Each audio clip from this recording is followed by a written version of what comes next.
As my son Kevin's cries echoed through the room, I caught the sneering words of my brother Austin's wife, Victoria. "You know, you're the same age as my mom. It would be better if at least you looked normal." Poor Kevin, having such an ugly and pitiful mom. Victoria, who looked down on me, was trying to make my parents' home her own. I won't let that happen. My name is Allison. I miraculously got pregnant and gave birth at 45, becoming a single mother. Because it was a late pregnancy and I was unmarried, my family and I decided that I would raise my child at my parents' home. Kevin's dad disappeared without knowing about my pregnancy, and that event left me deeply wounded both mentally and physically, causing me to quit my job. Now, I live happily with my mom, who still works part-time even in her 70s, and my energetic 1-year-old son Kevin. By the way, my dad passed away 5 years ago. I have a younger brother named Austin, who is 12 years younger than me. Although he's an adult now, he's still my adorable little brother, working for an airline and living on his own. Sometimes I wish he would bring home a girlfriend. One day, while I was talking with Mom about this, Austin came home with surprising news. "I'm getting married." "What?" We were astonished by Austin's sudden announcement. "When did this happen?" It's a long story. Austin began to tell us the details. His girlfriend, Victoria, was a 20-year-old woman. They met at a party and hit it off immediately. She approached him, and a month later, they started dating, meeting up for dates between his work shifts. Victoria had been a model featured in magazines since her school days, and after graduating high school, she worked in retail. "So, how long have you been dating?" "Almost 6 months." "Only 6 months?" Austin, being serious and sensible. Deciding to marry someone with such an age difference in just half a year seemed unbelievable to me, and I couldn't help but raise my voice. "I wasn't planning to get married so soon. I am serious about Victoria, but she's still young, and we haven't known each other that long. I thought we'd be dating for at least another year, but then Victoria sent me this." "What is it?" "Wait a second. Allison, your phone screen is bigger and clearer, so I'll send it to you." Austin sent an ultrasound image labeled "Here's the baby." "How could you do this before getting married?" Mom's anger made Austin lower his eyes. It was only right for Austin to take responsibility and marry Victoria. But I couldn't help but ask quietly. "You didn't get her pregnant on purpose, right?" "Of course not. But, as a guy, I guess it's my fault. I feel really bad for her." I gently patted Austin's shoulder as he gave a weak smile. Within a month, Austin got married. Victoria, who was young, cute, hardworking, and skillfully affectionate, brought immense joy to Mom, as if she had gained another grandchild. They planned to have the wedding before Victoria's belly showed, choosing a venue close to our home, and frequently visited us for wedding preparations. To Mom, Austin seemed special, and she looked incredibly happy whenever Austin and Victoria visited. "Your cooking is so delicious, I could eat it every day." Since hearing that, I started eagerly cooking whenever I knew Austin and Victoria were coming over. Austin and Victoria seem happy, and Mom dotes on them. I should be happy to have new family members too, but honestly, I can't feel that joy. Because it seems like she looks down on me. When Austin or Mom is around, she talks normally, but when it's just the two of us, she barely speaks and treats me with contempt. I genuinely want to get along with her. I don't remember doing anything to deserve being looked down on, but if I had to guess, it's probably because of my appearance. I sighed at my asymmetric, distorted face in the mirror and turned it face down on the table. Even with makeup, my face isn't exactly beautiful. It's not a pleasant feeling, but such childish thoughts aren't unheard of for a woman in her 20s, and I kept telling myself that as long as Austin is happy, it's fine. Then one day, as Austin and Victoria's wedding approached, they came over as usual. "We're home." "Welcome back, Austin." "And Victoria, too." "Hello. Here, I brought you this." "Oh, it's a cake from that famous shop." "I'm so happy. Let's have it together later." "Come on in." "Yes." I could hear Victoria's excited voice and light footsteps approaching from the entrance. As I was about to leave the room and go to the room next to the living room where Kevin was sleeping, the door opened, and I made eye contact with Victoria. "Welcome." She completely ignored me. As if she didn't hear me, Victoria quickly walked past me and sat on the sofa. This is how she acts when Austin and Mom aren't looking. I knew it, but it still hurt. Rubbing my strained smile, I entered the room and closed the door. Next door, I could hear Austin, Victoria, and Mom chatting happily. "Victoria is here, so you should join us." Hearing Mom's voice through the door, I put my hand on the door but immediately lowered it and said, "Sorry. If I go now, Kevin will get upset, so I can't." "Really? I'll always be here to take over if you need." "Thank you." Lying down next to the quietly sleeping Kevin, I sighed softly. "I'm sorry for lying, Mom. But I don't want to force myself to smile more than necessary." She only knows Victoria's friendly side. She knows we don't get along, but that's it. Austin doesn't know either. Even so, I act normal when the three of us are together, and Victoria doesn't mistreat Kevin. They are happy, so I tried to ignore the pain stabbing my heart. I must have fallen asleep because I woke up to Kevin's crying. I heard the front door open in the distance. Thinking they had finally left, I slowly got up and went to make Kevin's milk, only to be surprised. "Good morning, Allison."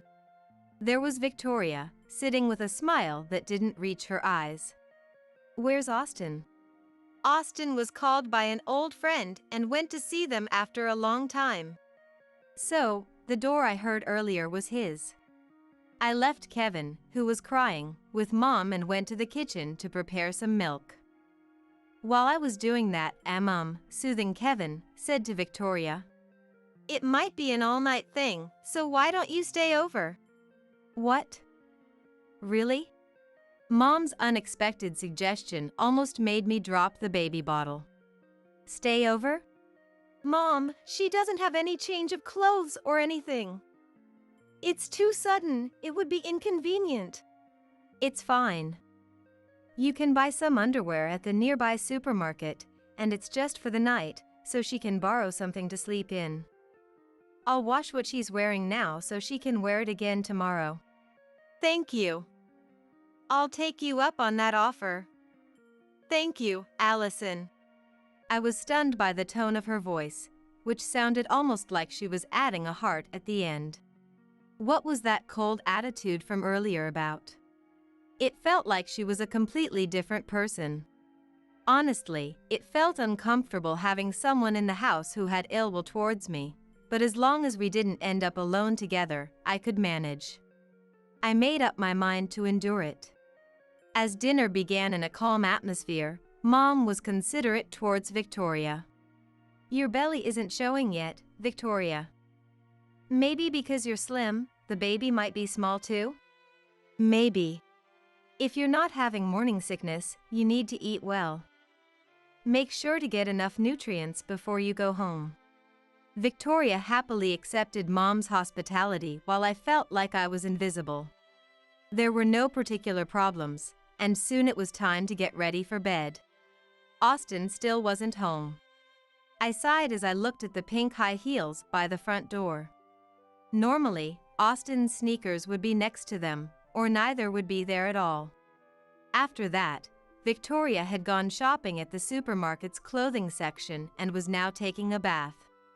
Mom had asked me to prepare the guest room upstairs.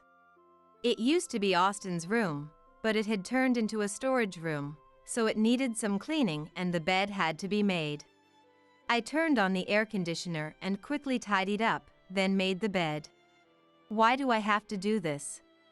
Swallowing my frustration, I turned to head back to the living room. Huh? I let out a strange noise. Victoria was standing in the doorway, glaring at me. My heart pounded in surprise as I addressed her. What's wrong? Nothing. I heard you were made to prepare the bedroom, so I came to say I could do it myself. She is nice to Mom, right? I see. It's okay, I'm done already. As I tried to leave the room, Victoria stood blocking the door. I had no idea what she wanted, and as I grew confused, she glared at me and then sneered. Allison, you can be summed up in 3 words. What? Fat, ugly, and lame. That's the 3 words. I was speechless at her sudden insult. I never expected to be directly called childish names. It's true I've gained 22 pounds, my face isn't symmetrical compared to most women, and I stay in pajamas all day because I don't go out. I have something to talk about, so could you come in for a moment? Ignoring my confusion, Victoria pushed me into the room. She locked the door and turned to face me, leaning against it.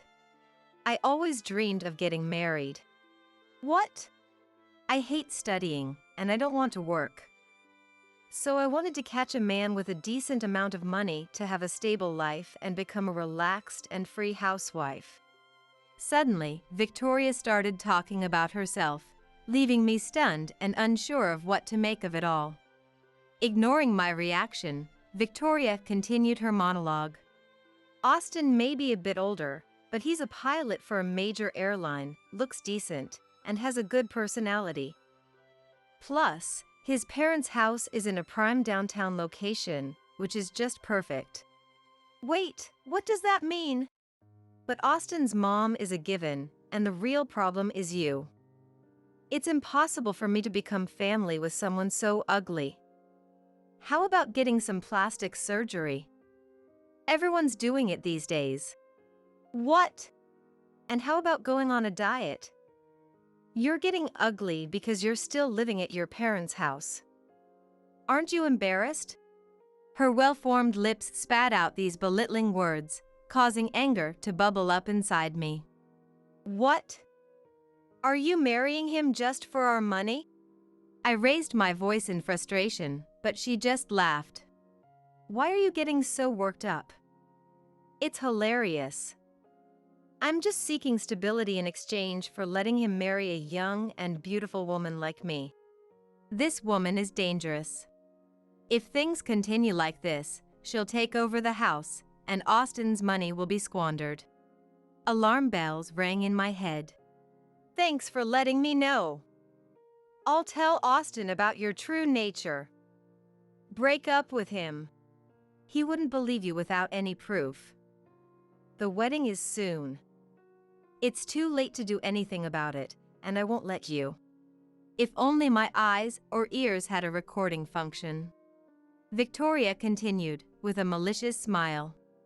Okay, let me get straight to the point. After we settle down with kids, we plan to move into this house, so could you please move out? What? You can't just decide that on your own. It's not on my own. I've already discussed it with Austin and his mom. They both agreed it's fine, so all you need to do is give the okay. This is my house. It's just your parents' house, right? Eventually, it will be Austin's anyway, so it's just a matter of time. Go ahead and clear out your room. Consider it a compromise in place of a wedding gift. I was speechless at her selfish and one-sided words. Victoria continued with a nasty grin. Besides, I think it's about time you became independent. Austin is a pilot, and you're still leeching off your parents' house. Isn't that embarrassing? Leeching. I'm actually. A proper person wouldn't stay home all day? Point made. Her condescending attitude irritated me. "You don't know anything about me, so stop talking like you do." "Well, I don't want to know, and I'm not interested." "You're a single mother because you were dumped for being ugly, right?" "I don't even need to ask to know that much." It's so sad. I could feel the heat of anger rising to my face. Just as I was about to yell at her, I heard Kevin crying from downstairs, which brought me back to reality. Victoria opened the door. "Kevin is crying. Aren't you going to check on him?" she said, nodding towards the door, and went downstairs by herself. I didn't want to go back to the room with this woman. Hesitating at the top of the stairs as Kevin's cries echoed, Victoria's mocking words reached my ears. "By the way, you're the same age as my mom, right?" I looked at her, and she was hiding her smirk behind her hand while looking up at me. "If at least you looked good." Poor Kevin, having an ugly and shabby mother. That one remark pushed me to my limit. I instinctively chased after her, raising my hand, just as the door to the living room opened and Mom appeared, holding Kevin. "What are you doing?" "Mom. I'm sorry. It's my fault. I misspoke. I said that Allison and my mom are the same age." Victoria raised her voice, trying to cover mine. Then she quickly turned to me and lowered her head. "I'm sorry for making you uncomfortable." "What?" As I stood there in shock at her sudden change in attitude, Mom gently patted Victoria's shoulder and said, "Keep such thoughts to yourself. It's fine because we're family, but if you say it to others, it could cause irreparable harm." "Yes, I'll be careful." "Allison, Victoria is apologizing, so you should forgive her. Raising your hand is out of the question." "Wait, Mom." "This ends the discussion. Now, go hold Kevin." Mom handed the crying Kevin to me and then gently led Victoria back to the living room. I stood in the dim hallway, holding the sobbing Kevin, feeling helpless. While putting Kevin to sleep in the room, I noticed Austin had come home. Hearing the three of them happily chatting, tears welled up in my eyes. Even though I'm being ridiculed, my family is being ridiculed, and Kevin is being ridiculed, I can easily imagine that my words would be dismissed as paranoid by that two-faced person. Until now, it was just a facade, but to say such things to my face. She's really trying to take over this house. Knowing Victoria. She won't take care of Mom, and one day she might even abandon Austin. The thought of our family falling apart scared me. I won't let that happen. I'm not the kind of person who would back down.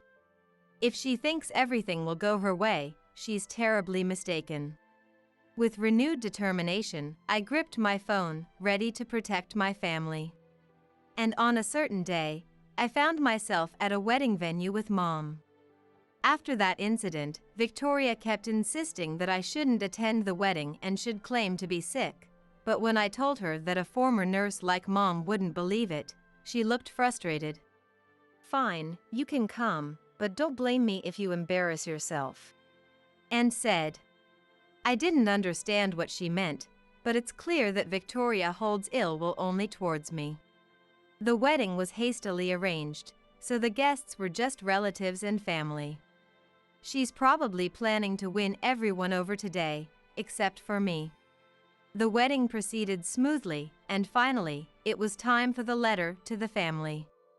With tears in her eyes, Victoria began to read the letter. "Ladies and gentlemen, thank you for attending our wedding today despite your busy schedules." Even those tears seemed fake to me. It's a joyous wedding. For Austin's sake, I decided to endure and focused on taking care of Kevin. "Thank you for accepting our marriage. Allison seems to be enjoying her moratorium, but from now on, I will repay your kindness as your daughter." So this is what she meant by embarrassing. Sure, it might be shameful for an outsider to see someone my age not working. Of course, that's if it were true. When Victoria finished reading her letter, there was a noticeable stir among our guests instead of the expected emotional response. Austin was also surprised. What? What's going on? Austin asked frantically, seeing Victoria's puzzled smile. Victoria, aren't you mistaken? Allison worked as a flight attendant in the same company as me until just 2 years ago. What? Not only did she not have a moratorium period, but she was already working and even paying for my tuition when I was just a kid. No way. But with that appearance. Victoria pointed at me, visibly shaking. I shrugged my shoulders. Listen, Allison had an accident and got injured. She couldn't interact with customers as a crew member with that face, so she had no choice but to quit being a flight attendant. No. I didn't know that. Didn't know? When I tried to talk about Allison, you said you heard it directly from her the last time we met, and that was enough. It's no wonder Victoria didn't know. She never even tried to listen to me. Everything Austin is saying is true. 2 years ago, my boyfriend and I were involved in a car accident. He passed away, and although I survived, I suffered severe facial injuries that couldn't be fully corrected with plastic surgery. At the same time, I found out I was pregnant with his child. That's Kevin. But she's unemployed now. What are you talking about?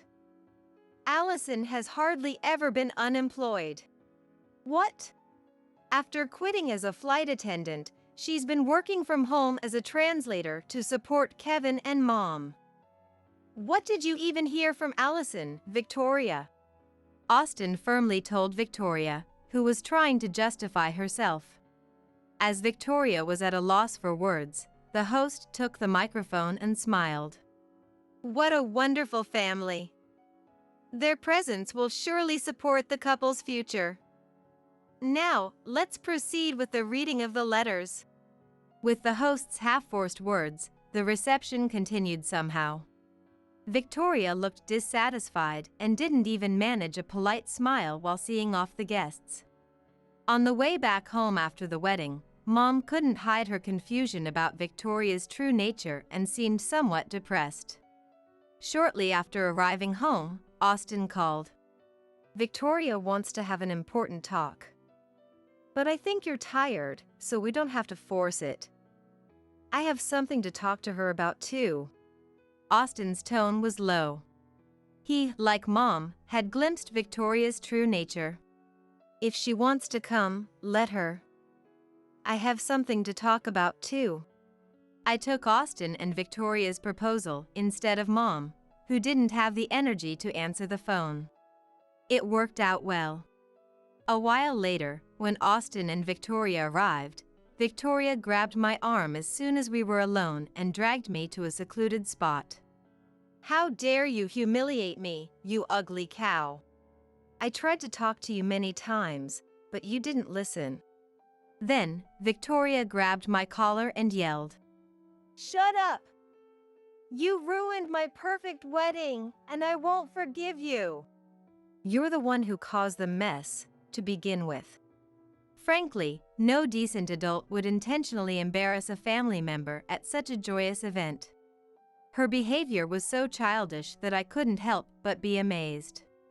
I sighed involuntarily, and she angrily pushed me away. Once I get this house, you'll be the first to go. You will going to be a servant. After mocking me, Victoria returned to the living room. I coughed a few times, rubbed my back where I had hit the wall, and checked my mobile phone in my pocket. Because of the trouble at the reception, the atmosphere was somewhat awkward, and our discussion started with just the four of us. When she began to drink, Victoria spoke up. Allison, I'm sorry for what happened at the reception. I've been so busy with wedding preparations that I didn't realize how weird my words sounded. But I truly want to repay you. So, what's this talk about? When I asked, Victoria hesitated for a moment and then forced a cheerful smile. You said you wanted to return the favor. Now that the wedding is over, why don't we think about living together? Well, Allison, that's not an issue. She told me to take care of Mom in her place. Right, Allison? Victoria spoke in a domineering tone, cutting off Mom's voice. Of course, Mom hadn't said a word about that. I sighed and quickly took out my mobile phone. Putting it on speaker, I played a certain recording at full volume. How dare you humiliate me, you ugly cow! Victoria's angry shout echoed through the room, silencing everyone. The recording revealed Victoria's true nature, leaving Austin pale with shock. When did you? I had prepared the mobile phone recorder just in case, to capture any evidence. What is the meaning of this? Well, this is... Victoria, panicking under Austin's glare, darted her eyes around the room.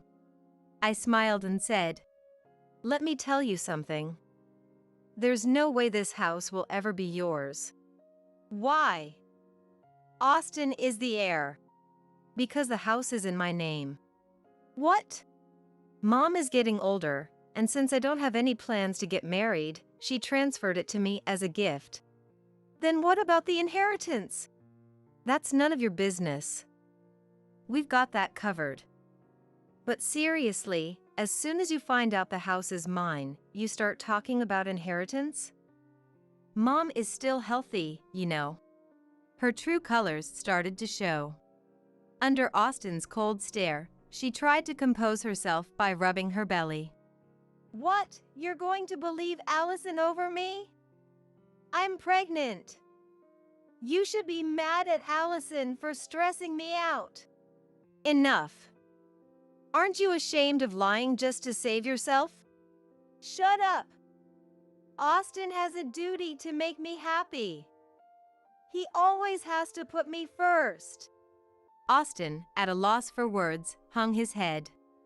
Victoria was clearly trying to manipulate him into feeling guilty and complying with her demands. The last bit of restraint I had left snapped. If that's how you want to play it, I won't hold back. I pulled out a clear file from my favorite bag and slapped 2 images down. What is this? Austin and Mom were speechless. Victoria turned pale. No morning sickness, your belly isn't showing, and you're still wearing high heels. I found it suspicious. I checked the ultrasound images Austin gave me and confirmed it.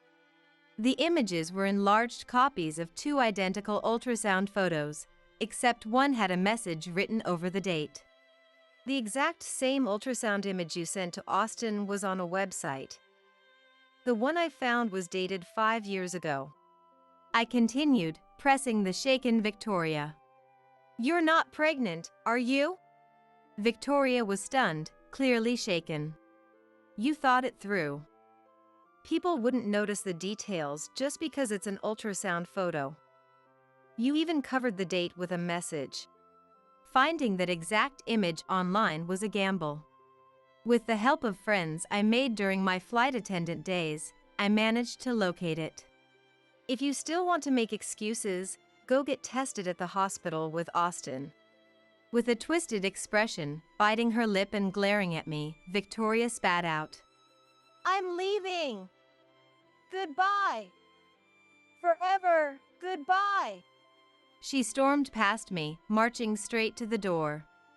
Austin sighed deeply, bowed his head, and dashed out after her. At that moment, Kevin, who had been sleeping quietly in the room, began to cry. I picked him up and gently kissed his cheek. Mom slowly stood up, looked at me, and smiled. Shall I make some milk? I nodded and followed Mom to the kitchen, still holding Kevin. The usual calm atmosphere returned, as if the earlier chaos had never happened. Not even a month after the wedding, Austin and Victoria divorced.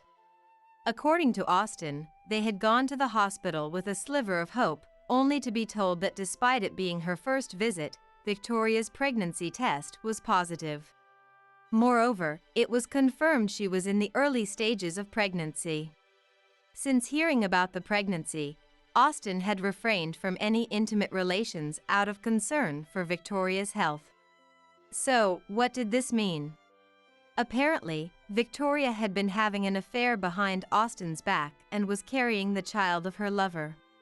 Austin hired a detective, quickly gathering evidence of Victoria's infidelity, and demanded compensation in the divorce court. To make matters worse, Victoria's lover was someone who worked at a club, and he abandoned her as soon as the compensation claim was made. Victoria tearfully begged Austin to take her back, but Austin, fed up with her lies, flatly refused. At just 20 years old, Victoria couldn't possibly pay the hefty compensation, so she turned to her parents, who covered the costs. She was scolded severely and brought back home. Ironically, she became the single mother living with her parents she had once scorned. Young and now the subject of scrutiny, she would have to work and raise her child. Well, it was her own doing. I just hope that the innocent child can be raised well by the in-laws. 2 years later, Austin reconnected with an old friend at a reunion and decided to remarry. Given what happened with Victoria, both Mom and I were initially cautious, but the new woman was kind-hearted and genuine, and she adored Kevin. Kevin was to be the ring bearer at their wedding. Dressed in a bow tie and carrying a beautiful small box, Kevin walked down the aisle, drawing cheers from the guests. Handing the rings to Austin, he then ran back to me with a proud smile, and I picked him up gently. His eyes were just like those of the man I loved. Mom stood smiling beside me. In front of us were the happy Austin and his bride. I have no plans to remarry. But that's all right. I have my family.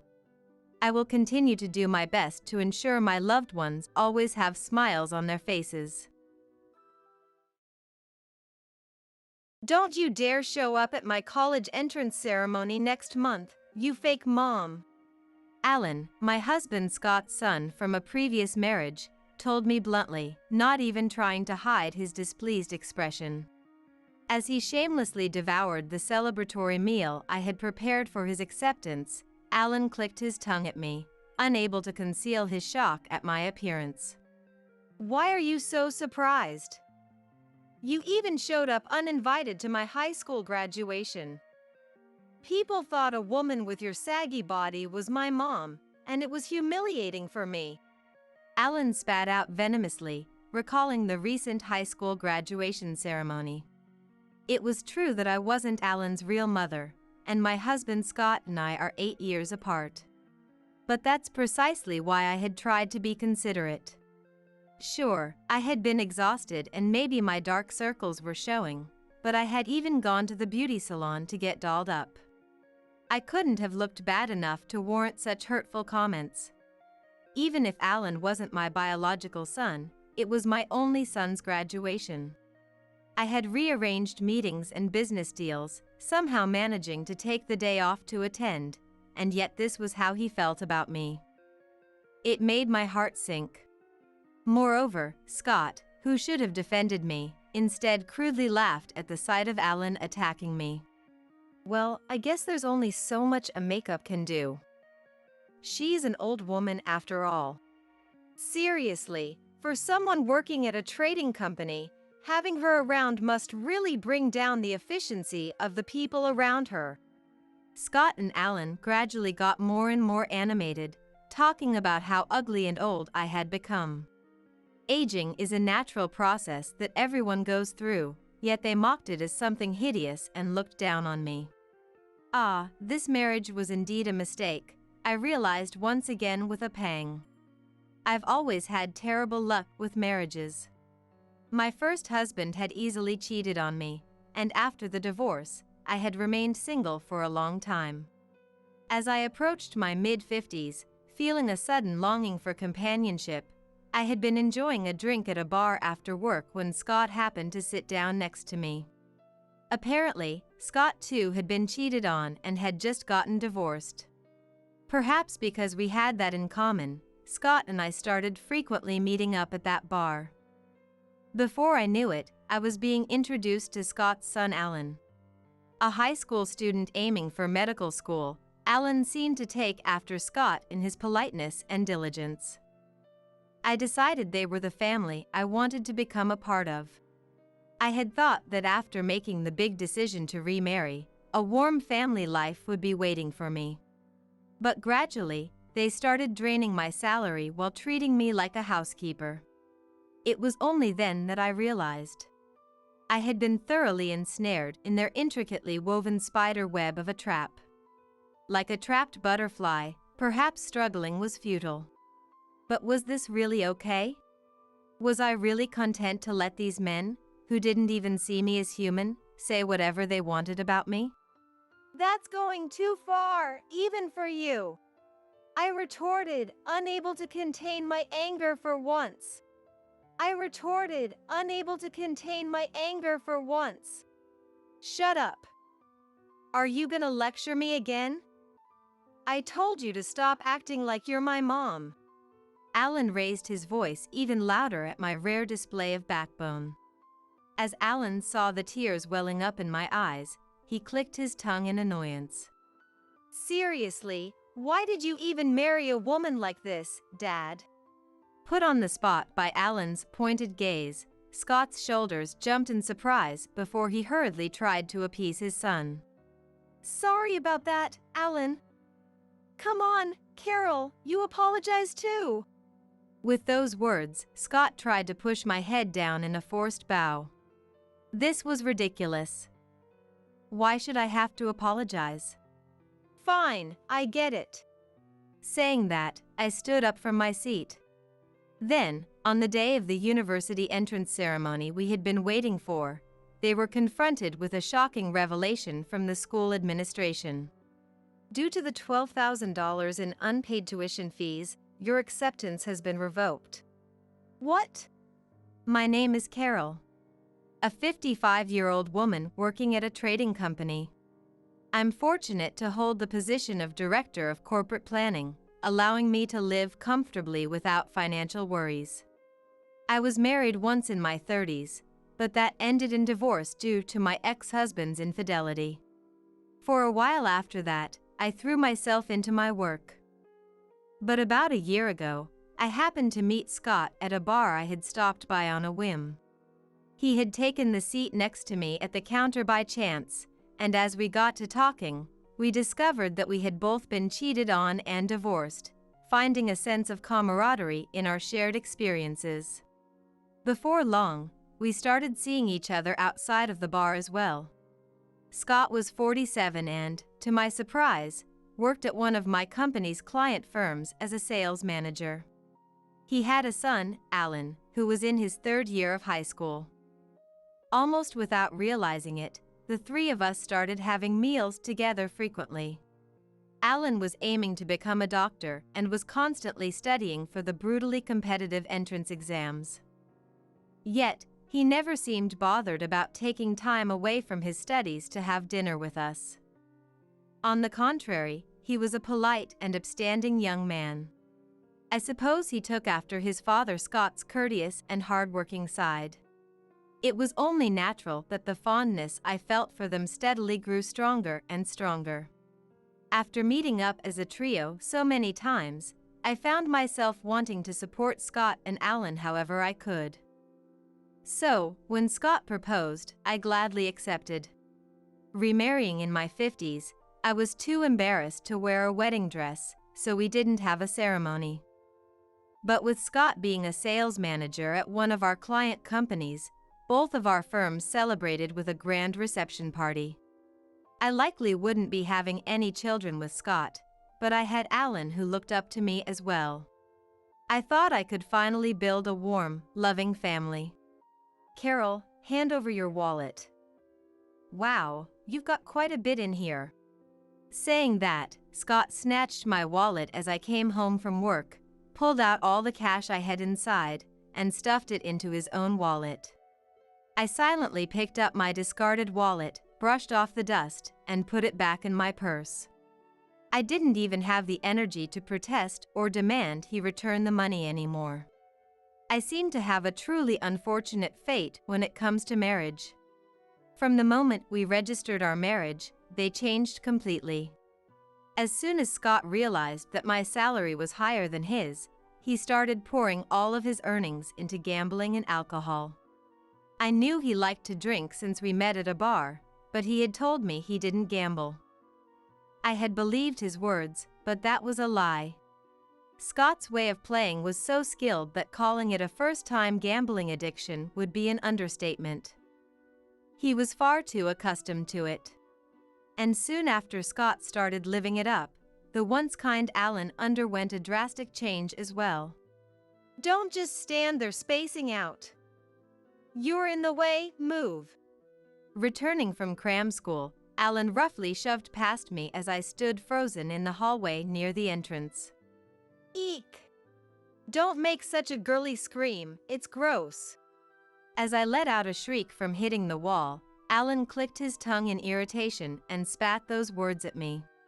But this much was still tolerable. Whenever he was unhappy with his test results at cram school or regular school, he would hurl even worse verbal abuse at me. He was probably venting the stress from his entrance exam studies on me. I remember one time when I scolded Alan for his attitude, he gave me an incredibly cold look. Are you misunderstanding something? We graciously decided to become family with a worn-out woman in her 50s like you. Don't act like you're my mom. I was stunned by his words, clearly looking down on me. If I recall correctly, that was the day I had carefully considered what to buy and cook to help with his exam studies. Wiping up the eggs splattered on the floor, I cried at the thought that this was how he saw me.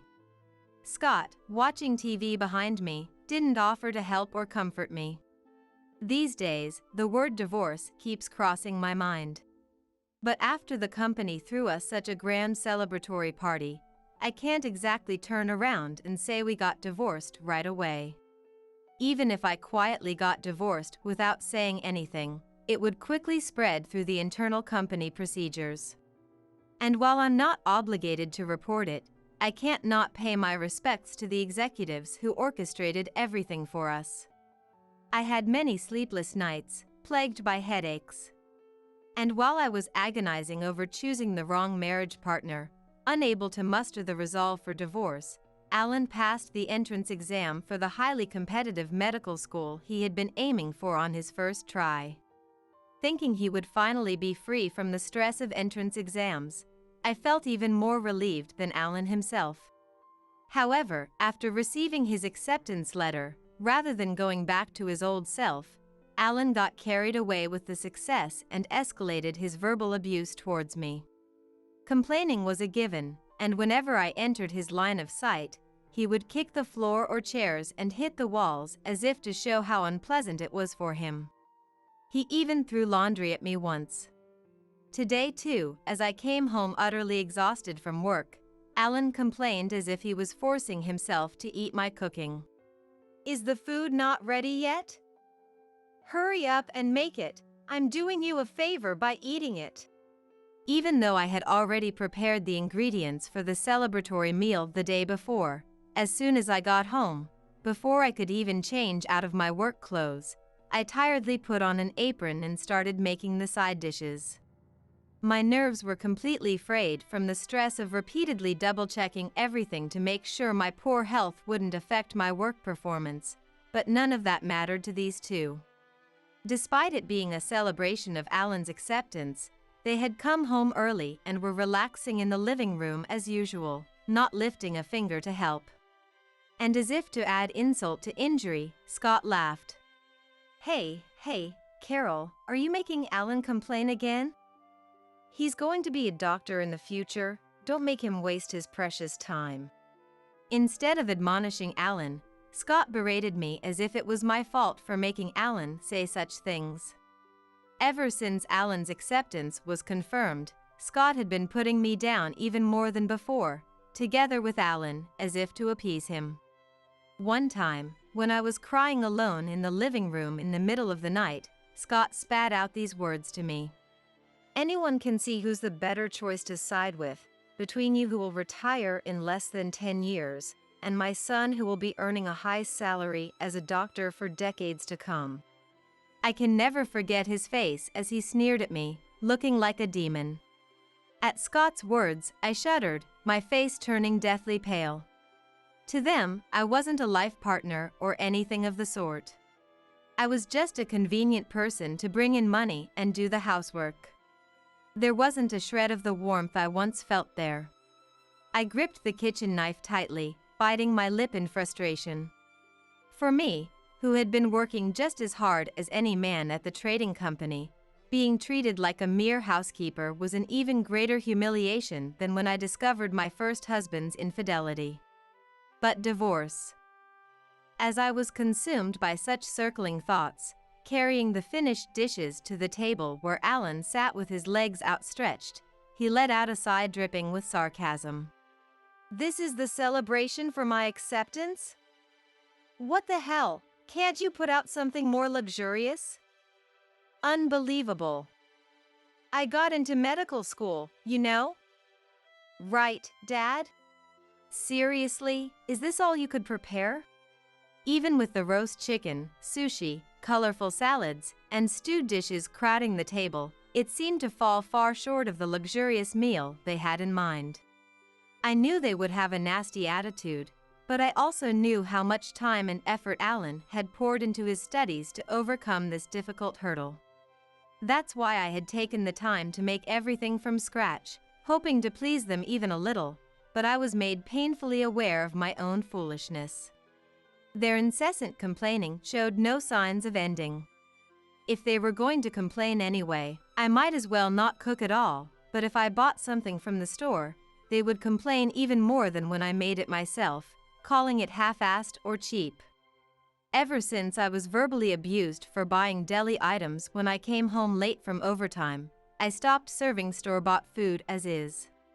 I'm sorry. Could you please eat it? I said, pleading with them while holding back my frustration. If I didn't, they would never start eating. Even as they grumbled about how bad it was, I sighed in relief as the food disappeared into their mouths one after another. It seemed they were in a good mood today.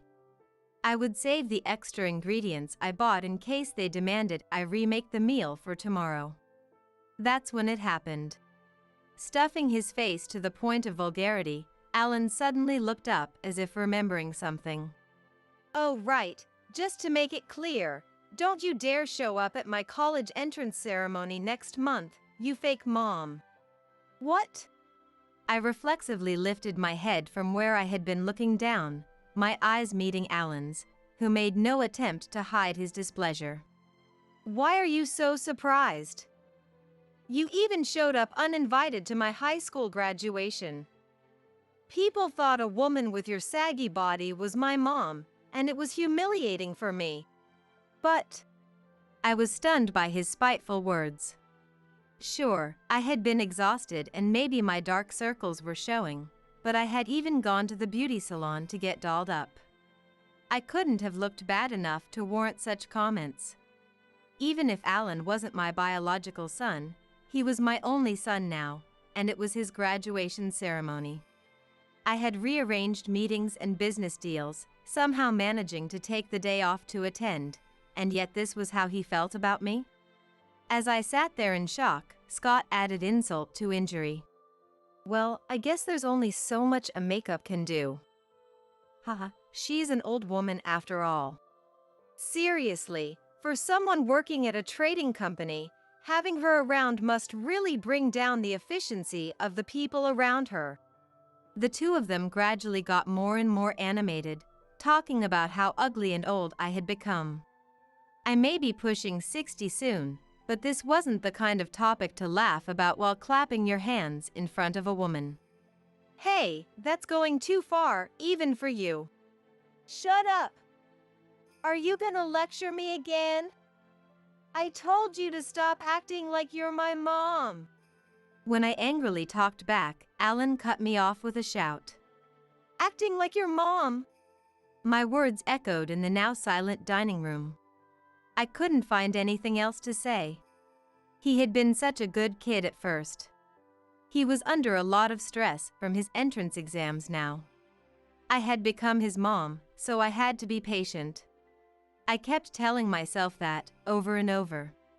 Even if I was verbally abused by someone else's child who was already an adult, I had thought that if he accepted me as his dad's wife, I would do my best to be his mom.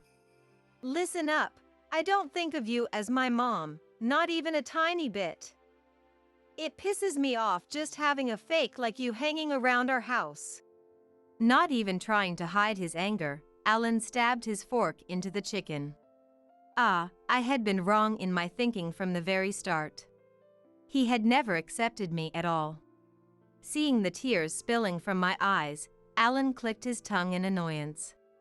Seriously, why did you even marry a woman like this, Dad?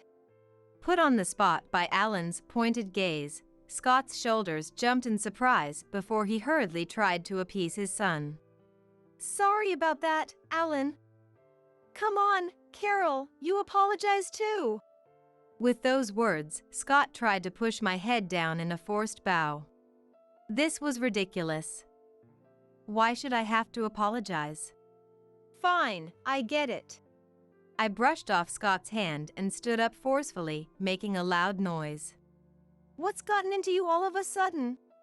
Surprised by my action, Scott recoiled and stared at me in confusion.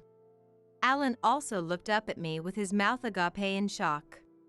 I can't take it anymore. I'm sick and tired of this. I took off the apron I was still wearing, crumpled it up, and threw it at Scott before heading to the bedroom. As I pulled out the large suitcase I had bought for long business trips, Scott and Alan hurriedly chased after me. Hey, where do you think you're going? I had no desire to answer their bewildered voices anymore. I wasn't living just to be at their beck and call. I'll send you the divorce papers later. After packing the bare essentials into my suitcase, I headed straight for the front door. Divorce? If she says she's leaving, just let her go, Dad. In contrast to the shocked Scott, Alan's mocking words were cut off by the door slamming behind me. I had been wrong. I should have made this decision much sooner. I must have been out of my mind to waste my time on these bastards. The day I left the house, I stayed at a hotel near my office. The next day, I immediately went around to the people and places that had helped us when we got married, explaining the reasons for the divorce and apologizing. Although they were surprised at first, they must have sensed something from my usual demeanor. At the very least, none of my colleagues at work tried to dissuade me from the divorce. About a month after submitting the divorce papers, my cell phone was buzzing with a barrage of calls from Scott. As I was working, feeling a sense of comfort in the tranquility I had finally regained and the busyness of the new fiscal year, I furrowed my brow and excused myself from my coworkers before getting up from my seat. Stepping out into the emergency stairwell of the office building, I sighed and answered the phone. What is it? Before I could even get the words out, Scott's furious voice blared in my ear. Hey, what the hell is going on? Calm down, what are you talking about? I was fed up with his shouting voice that didn't even bother to identify himself. Even if I could tell who was calling from the phone number, would it kill him to at least say his name? With that thought, I sighed and prompted him to continue. Then, an entirely unexpected response came. Alan's acceptance to the university has been revoked. Huh? Did he get involved in some kind of incident? After blurting that out, I suddenly had second thoughts. Why should I care about someone else's acceptance being revoked? Well, whatever the reason, it has nothing to do with me anymore, so don't call me about it. As I said that and moved the phone away from my ear to hang up, Scott started yelling so loudly that the screen vibrated. Cut the crap! It's your fault for not paying the tuition. What? Why would I be the one to pay his tuition? I gripped the phone tighter and retorted upon hearing his words. But Scott didn't stay silent either. "You're the one with the higher income, so of course you should be the one paying. I even gave you all the paperwork for the procedures." What was he suddenly going on about? As I furrowed my brow, I suddenly remembered. He had indeed dumped all the bothersome paperwork on me, but on the day I left the house, I had gathered it all and left it behind. I put all the paperwork together in an easy-to-find place, didn't I? Yeah, and I submitted it as is. After doing all that, why didn't you pay the tuition? Scott shouted in frustration at my words, and the headache I had forgotten about came rushing back. Sighing, I looked up at the sky, wondering if happiness was really slipping away from me. Don't try to pin this nonsense on me. Besides, didn't the university try to contact you to confirm? When I said that out of exasperation, Scott stammered and started making excuses.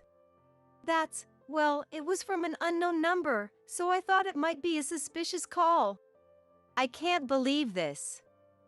You blocked the number without even checking who it was? I stared at Scott in disbelief over his unbelievable statement. Come to think of it, I vaguely remembered Scott saying something like this before. As a manager, I get so many annoying calls from who knows where. I'd block them right away, but it's a never-ending battle.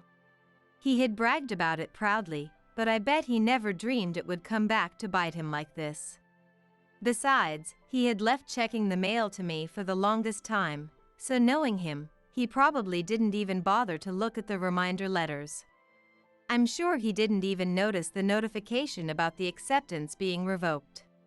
But all of this was a tragedy of his own making. It was none of my concern. This is your fault.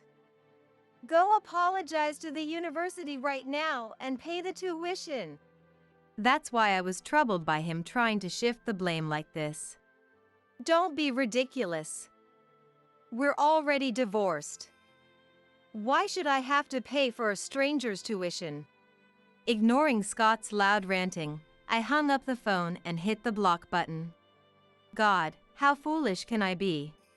I should have blocked his number right from the start. With a heavy sigh, I went back to work. During my lunch break that day, as I stepped out to get something to eat, Scott and Alan stood in my way. It's because you were too stingy to pay the tuition that I. Their matching new suits were wrinkled, and they were both panting, as if they had run here. They glared at me with hatred in their eyes. Their arguments hadn't changed one bit. In other words, they insisted that it was my fault Alan's acceptance had been revoked. So they repeated the unreasonable demand Scott had made over the phone earlier, telling me to take responsibility and somehow get Alan enrolled. They can go ahead and be angry, but they're directing their anger at the wrong person. Look, how many times do I have to tell you? Scott and I are already divorced. I never adopted Alan, so he's a complete stranger to me. I probably didn't even have the energy left to sigh anymore. In the first place, why should I, a stranger, have to pay for his tuition when his actual father wouldn't? Scott's face flushed red with anger at my logical argument, as if I were lecturing a child. Shut up! You were the higher earner, so of course you should pay. Spouting all this bullshit, my ex-wife and now you? Women are so. No matter how much I explained, not only did he refuse to back down unless he got the answer he wanted, but he even made misogynistic remarks. That's when I took out a certain item. Hey, could you listen to this for a second? In my hand was a small recorder. The truth is, over the past few months, I had been recording every single relentless verbal abuse and attempt to force me into submission through violence from Scott and Alan. When I played it back, their faces turned visibly pale. If you don't stop this now, I'll submit this to the police. At the word police, Scott visibly cowered, looking like he might collapse at any moment. But Alan took a deep breath and then put on that nasty, mocking sneer. "Ha, I'm an elite, you know. I'm just giving some guidance to an incompetent old hag." Alan, acting all high and mighty as if he were in the right, put his hands on his hips and puffed out his chest. "The police, huh? I'd like to see you try. Who's gonna listen to a woman like you?" Hey, Alan! Cut it out! Scott hurriedly tried to stop Alan, who had started provoking me, probably realizing that the odds were against them. But that seemed to have the opposite effect. Alan, who had been put on a pedestal all this time, kept repeating his disparaging comments about me and his misogynistic remarks as if he himself were the law. Shoving aside the panicking Scott, he spat in my direction. And before long, his loud voice had caught the attention of the rubberneckers around us. Along with the murmuring, I could see cameras being pointed our way. But Alan probably didn't notice this due to his anger. He kept hurling abuse at me as I took it all in with a blank expression. "Are you all right, Carol? I'll call the police right now." One of my colleagues who had also been about to go out for lunch seemed to have noticed that I was at the center of the commotion and hurried over to me. "The police? Alan, we're leaving." When he saw her take out her cell phone to dial 911, Scott let out a scream. Then he dragged Alan, who was still popping veins in his forehead, feeling like he hadn't said enough, and they fled the scene. "Are you okay, Carol?" The colleague who had rushed over asked me again, looking at me with concern. "Yes, I'm sorry. Thank you for your help. You were just about to go to lunch, right? Shall we go together?" Perhaps I had been more tense than I realized, as I felt the strength leave my shoulders in relief. I invited her to lunch, my treat, as a thank you for helping me, and we went to eat our now delayed meal. When I returned to my desk, thinking that the unexpected incident had taken up quite some time, one of the executives called out to me and led me to the conference room. It seemed I wouldn't be able to catch a break just yet. "About the commotion earlier, we had the unfortunate timing of having someone from Scott's company here to see us. They want to hear what happened." As he explained this to me on the way, I felt a chill run down my spine. Unfortunate timing was an understatement. In the end, I had caused trouble for both my own company and theirs. "I deeply apologize for the disturbance." As soon as I entered the room, I bowed deeply. Even if it was a private matter between a divorced couple, I had gotten into a fight with a client company's sales manager right in front of the office. It seemed only natural that they would want to know the details. I explained the full sequence of events leading up to the earlier commotion, as well as the reasons for our divorce. If I tried to gloss over things or lie here, it might end up disadvantaging both my company and theirs. After all, we were dealing with Scott. There was no telling what he might pull. "I can't believe this. You've been through a lot. Our employee has caused you a great deal of trouble. And we apologize for making you discuss your private matters." The client company representative turned pale and apologized profusely after hearing the story. Even those who had been deceived by Scott's facade, thinking there was no way that sales manager could be like that, immediately changed their tune when I played the recordings. "The cause of the earlier commotion is all here in these recordings. If Scott tries to tell any lies, then..." "Of course, with this evidence, we fully trust your side of the story, Carol." When I voiced my concerns, everyone present nodded in agreement. I wasn't sure how things would go on Scott's end, but it seemed I would be able to avoid any disciplinary action for causing the commotion. With that thought, I let out a sigh of relief. 6 months later, accompanied by my lawyer, I decided to have a discussion with Scott and Alan about the future. Of course, it was a discussion about how I wanted absolutely nothing to do with them from now on. But for some unfathomable reason, The words that came out of Scott's mouth were utterly ridiculous. Carol, we were wrong. I'm sorry. Let's keep doing our best as a family from now on. What? I couldn't help but let out a discordant voice. As I stood there baffled, Alan added insult to injury. I was in the wrong, so please, be a real mom to me this time. I felt goosebumps all over my body. The first thing that popped into my head was just one word: disgusting. Both Scott and Alan had put on that seemingly kind and sincere demeanor they had when they first approached me, trying to ensnare me once again. Now that I knew their true faces, the smiles plastered on their faces only filled me with revulsion. How many women had Scott and Alan deceived like this, I wondered. Even the lawyer accompanying me was visibly on guard. Don't say such ridiculous things. That was all I could manage to say in response. As if to protect myself, I gripped my left arm tightly with my right hand. Seeing my sour expression, Scott persisted even further. Come on, don't say that. Today's discussion is for that purpose, right? Let's properly live as a family again, okay? His tone was almost coaxing, and I felt a chill run through me. I shook it off and firmly refused. Absolutely not. I don't want you coming to my office like before. Don't ever come near me again. At that, Scott, who had been playing nice until then, finally seemed to reach his limit.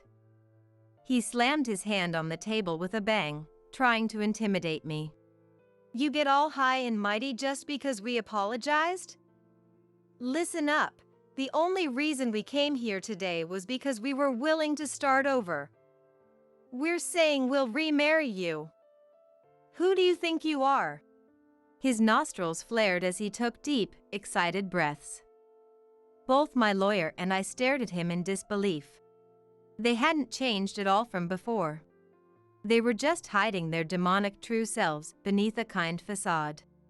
My lawyer, who had been cowed, came back to his senses and composed himself, broaching the subject anew. The reason we asked you to come here today is to explain the compensation claim for the divorce trial and to have you promise to refrain from contacting Carol for the rest of your lives. Saying this as calmly as possible, he placed a single invoice in front of Scott. The moment they laid eyes on the paper titled compensation claim, Scott and Alan bared their teeth, openly displaying their anger. Huh? Compensation? What compensation are you talking about?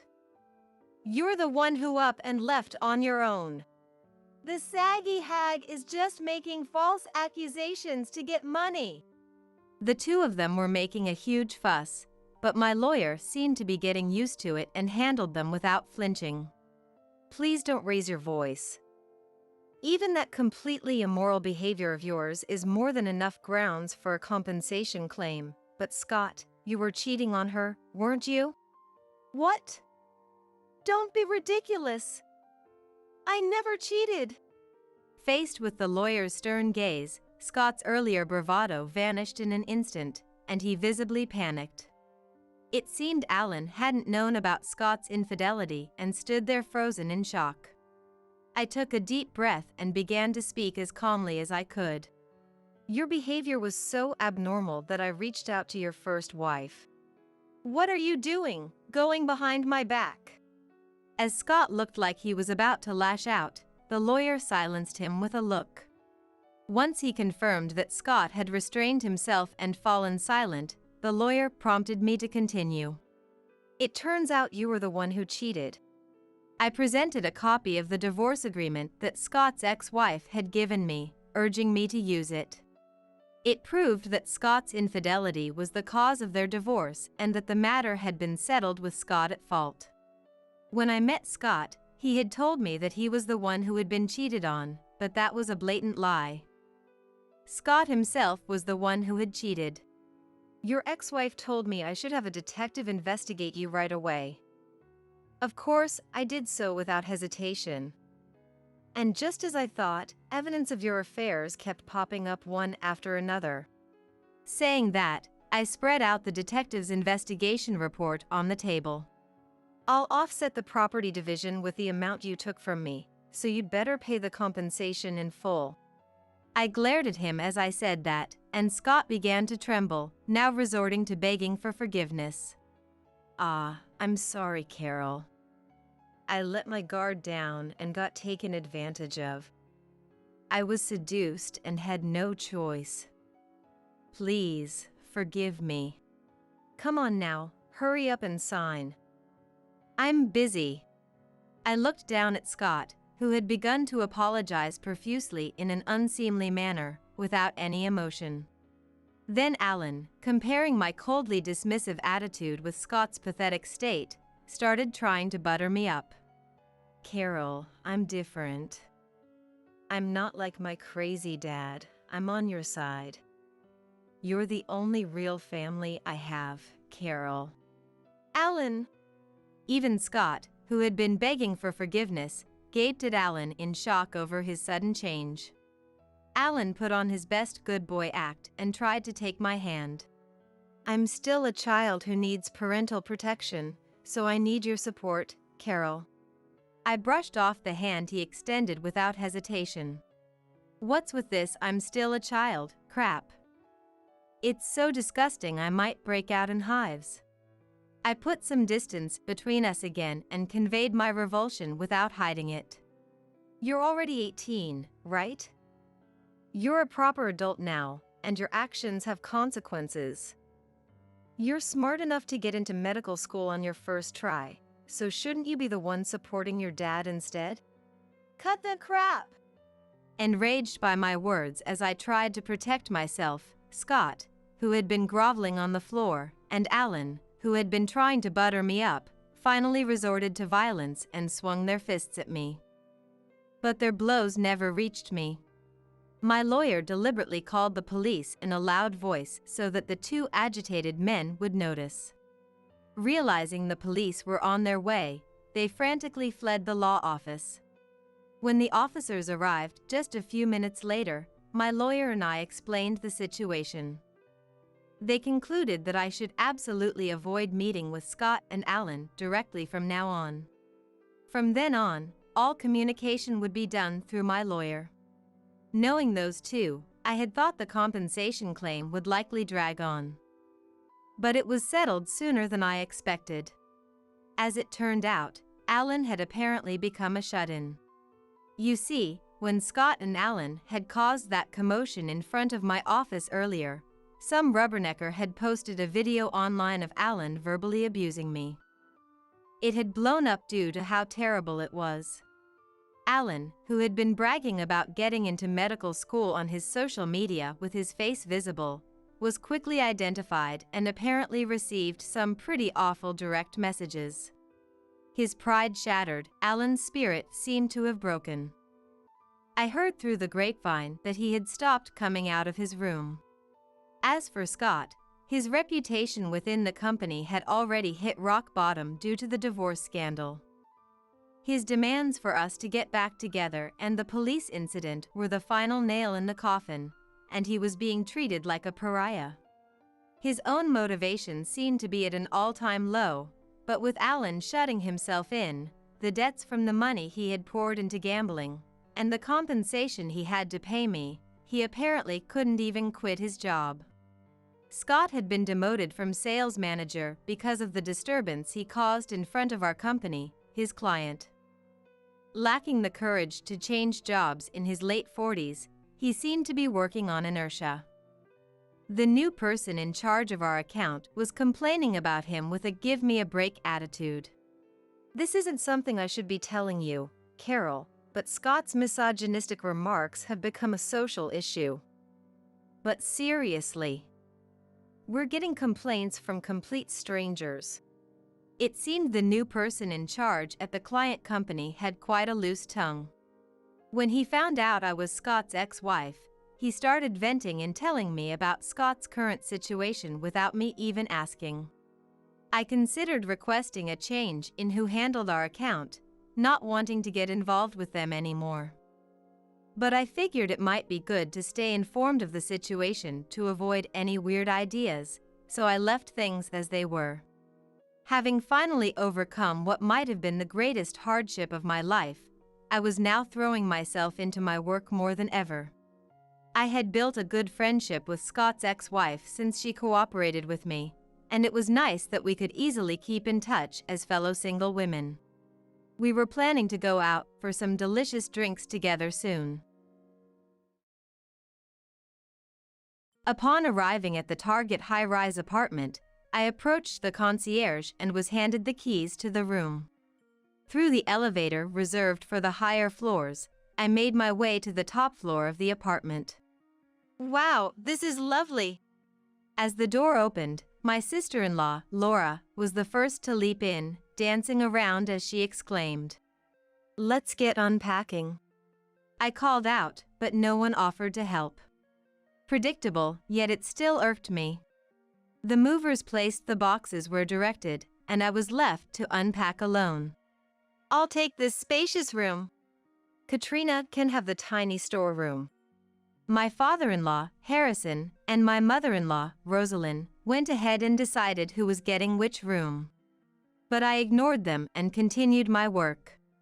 "This room is really nice. It would make a great final home." "Good for us." My husband, Oliver, and the in-laws said to each other, all smiles. "It feels like a dream to live in such a house," Laura said with her eyes brimming with tears. It might be time to reveal the truth. "Huh? Whose house are you talking about? Huh?" My name is Katrina. I'm a 32-year-old freelance illustrator. I used to work for a major publishing company but went independent and now mainly take on projects from my former employer, while also starting to work as a children's book author. I married Oliver 2 years ago, and we began living together in the apartment I've been residing in. The reason we live in my house is that it's my property, and Oliver, who was renting elsewhere, moved in with me. My parents died in a car accident when I was young. Afterwards, I was raised by my grandparents, and after graduating from college and securing a job, I bought this apartment. The payment was made using the compensation and insurance money received from my parents' accident. My grandparents raised me without touching that money and gave it to me to use for myself when I graduated college. I bought this place because my grandparents entered a nursing home. They had reserved a spot in the nursing facility, intending to move in together after raising me, not wanting me to bear the burden of their care. After much thought, I decided to buy this convenient apartment, which was also close to the nursing home my grandparents were in. My grandparents said there were other things I could spend the money on, but to me, this was the best use. I have been living here for almost 10 years now. The 10 years I spent with my parents and the 10 years I spent with my grandparents are nearly equal. I've been living in this apartment a third of my life, and I have grown quite attached to this place. I met Oliver at a friend's wedding after-party. He was a colleague of my friend's husband. We were of the same age and formed a group that started hanging out together. Over time, several couples formed from this group, and a few have married.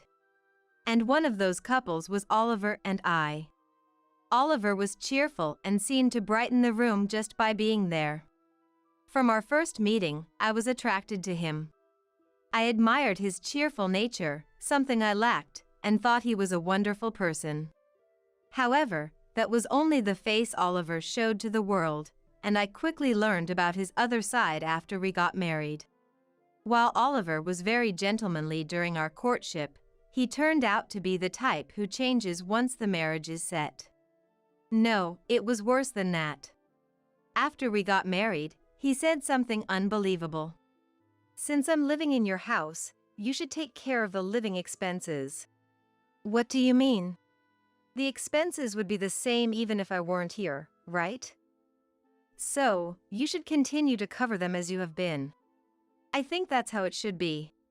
Indeed, my apartment was already paid off, with no mortgage remaining. However, there were still maintenance fees, a sinking fund for repairs, and property tax. And since we have a car, there's also the parking fee. So, those are expenses you'd be paying even if I weren't here, right? That's true, but then, there should be no problem with you continuing to pay them as usual. His argument seemed reasonable at first glance, but was fundamentally flawed. But Oliver, you're living here now, too. We agreed to split the living expenses. I'd really appreciate it if you could contribute. When I said this, Oliver's eyes narrowed angrily. You're so money-grubbing! I never thought you were that kind of woman. I was stunned and speechless. To me, it was obvious that as a married couple, we would share our lives equally.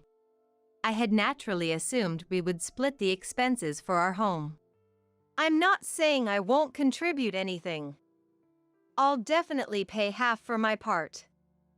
But you own this house, right? So, he meant since it's my property, I should bear the costs. I'll pay for my own necessities, isn't that fair enough? Reluctantly, I agreed to his request. In the beginning, Oliver did pay half the living expenses as promised. But only the half that I billed him for. This month's electricity bill came to this amount. That seems quite high. You're probably wasting money working from home? I had quit my job while dating Oliver and started working freelance. Though I occasionally went out for meetings and networking, most of my work was done from home. It doesn't seem fair. First, Oliver complained about the high utility bills. Unfair? How so? Well, I work outside almost all day. And I'm supposed to pay for your electricity use while you work from home? What a reasoning. I was too astounded to respond. I only use a little when I come home to sleep. So, I don't have to pay half, right? Following this logic, Oliver began paying only a minimal amount. The same went for gas and water bills. Still, I tolerated it. Sure, Oliver was only home for a short time. And having an extra person did significantly increase the utility bills. But it was impossible to calculate exactly how much each of us used. Despite his complaints, we did share the living expenses, so I silently accepted his reasoning. Looking back, I can't believe how foolish I was, but at the time, I thought it was necessary. I decided it was better to endure and keep our marital life peaceful than to fight over something trivial from the start. Aside from money issues, Oliver was as bright and fun as before we got married. Though the financial concern always lingered in the back of my mind, I didn't struggle to live without his contributions. And I valued our happy times more. But the supposed happiness began to feel increasingly precarious. More overtime today, they really need to get it together. Oliver started coming home later, sounding annoyed. Are you okay with all this overtime? There's a guideline that working over a certain number of hours a month is dangerous. You don't understand. Those are just nominal figures. A good salesman isn't just working the hours logged on the time card. Oliver said this disdainfully. Katrina, you've had to pull all-nighters to meet deadlines, right? Yes, that's true. That's my point. Don't be fooled by just the apparent numbers. I graduated from an art college and worked as an illustrator. So I really didn't know much about sales. Faced with his assertion, I had no choice but to believe him. I understand. But please, don't overdo it. I know. You're kind, Katrina. I won't push myself too hard. Oliver reassured me gently, embracing my shoulder. I tried to believe in Oliver's kindness forcefully, as if believing was the only way to keep my peace of mind. Gradually, I felt increasingly betrayed by Oliver over the year. They say people can react to sudden pain, but become desensitized to slow, incremental pain. By that point, Oliver's betrayals had accumulated significantly, yet I felt I was just enduring a little longer, spending my days pretending not to notice for the sake of peace. Then, a significant event occurred. My family's coming over soon, is that okay? One morning, Oliver suddenly mentioned this. Harrison and Rosalind? And Laura too? I had visited his family's home once before we married, for a family meeting. It was a small house in the countryside.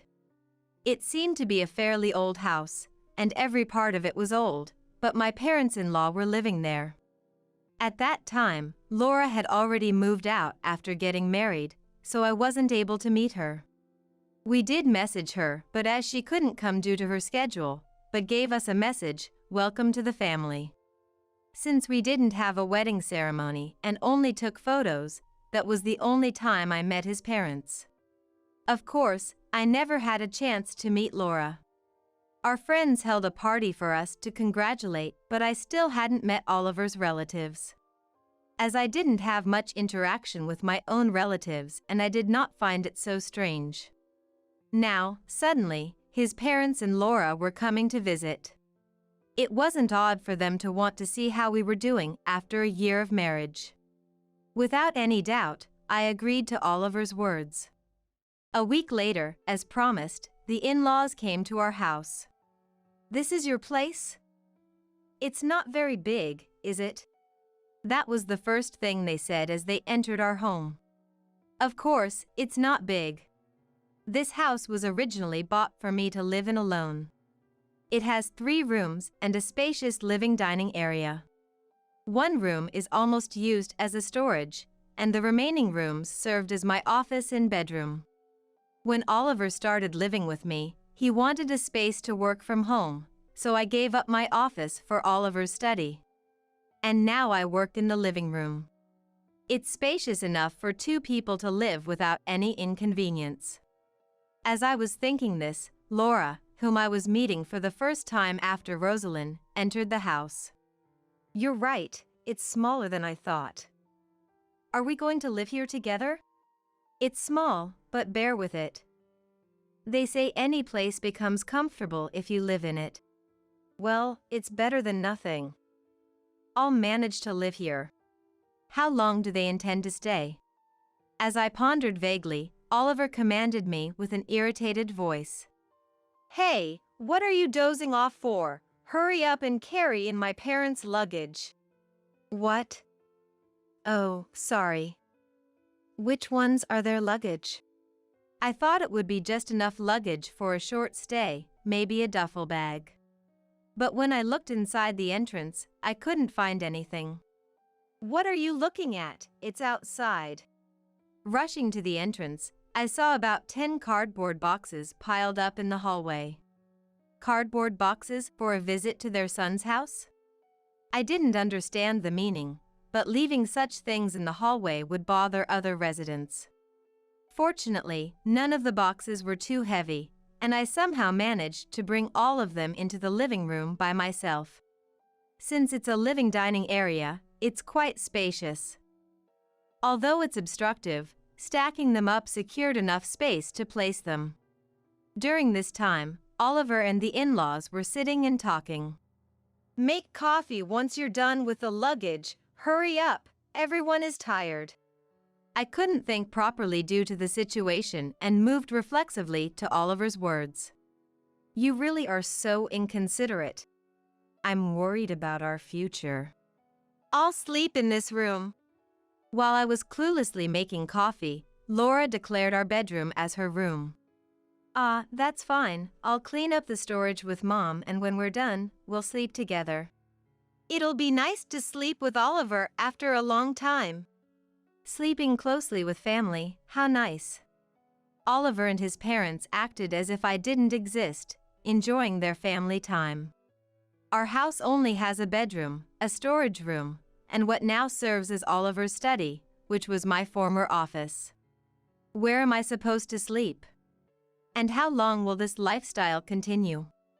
It seems humans can't think properly when faced with situations far beyond their usual understanding. While I was stunned, everything had already ended. The next day, no, from the moment the in-laws moved in, hell began. "Hey, isn't the food ready yet?" "Sorry, I'm preparing it now." "You're really slow." Oliver must have a lot of patience to put up with someone like you. The in-laws lazed around the house all day, doing nothing, and treated me like a servant. At first, I endured it, thinking it would only be for a few days. But listening to the conversations between the in-laws and Oliver, it became clear that this was going to be a permanent situation, and I awakened. Here's the summary. The in-laws had fled from their hometown because Laura had returned home after getting divorced. The reason for the divorce was Laura's infidelity. She had affairs with multiple people. All of this came to light recently, and her ex-husband demanded compensation, which they couldn't afford, so they fled here. Oliver had told me that his in-laws owned their home, but that was a lie. Originally, that house belonged to Rosalind's real family, where her parents lived. Rosalind and Harrison moved in with them because they couldn't afford to live by themselves. And after Rosalind's parents passed away, they just stayed there. The real owner was Rosalind's brother, and he asked them to leave, but they stayed, claiming residency rights. Rosalind's brother had his own home, so he couldn't force his sister's family to move out. He had requested them to leave, but couldn't do no more than that. Then, with Laura returning with a mountain of compensation to pay, Rosalind and Harrison tried to sell the house to raise money. Rosalind's brother, upon learning the situation, was furious and threatened legal action. That's why the in-laws showed up at our place with all the belongings she could carry. Those belongings, 10 boxes of them, the ones I struggled to bring into our house the day they arrived, representing their entire fortune. I don't know what's inside, and frankly, I don't want to know, but it seems there's nothing of real value that could be called a fortune. In short, the in-laws moved in with us because they were broke. And it looks like they plan to live off of us indefinitely. In such a family, Oliver was miraculously smart. He was good at his studies and managed to graduate from college on a scholarship. You wouldn't guess he's part of that family just by looking at him. He continued to play the role of a refreshing, fine young man, got a job at a well-known company, and then met and married me. I couldn't see through Oliver's true nature or the real face of the in-laws. My parents had already passed away, so I'm all alone. But I'm working and already own a house. To Oliver, I must have seemed like a perfect target. No way, I'm not going to let this happen to myself. Now that I know everything, I refuse to quietly become their slave. I won't let this no-good family take advantage of me.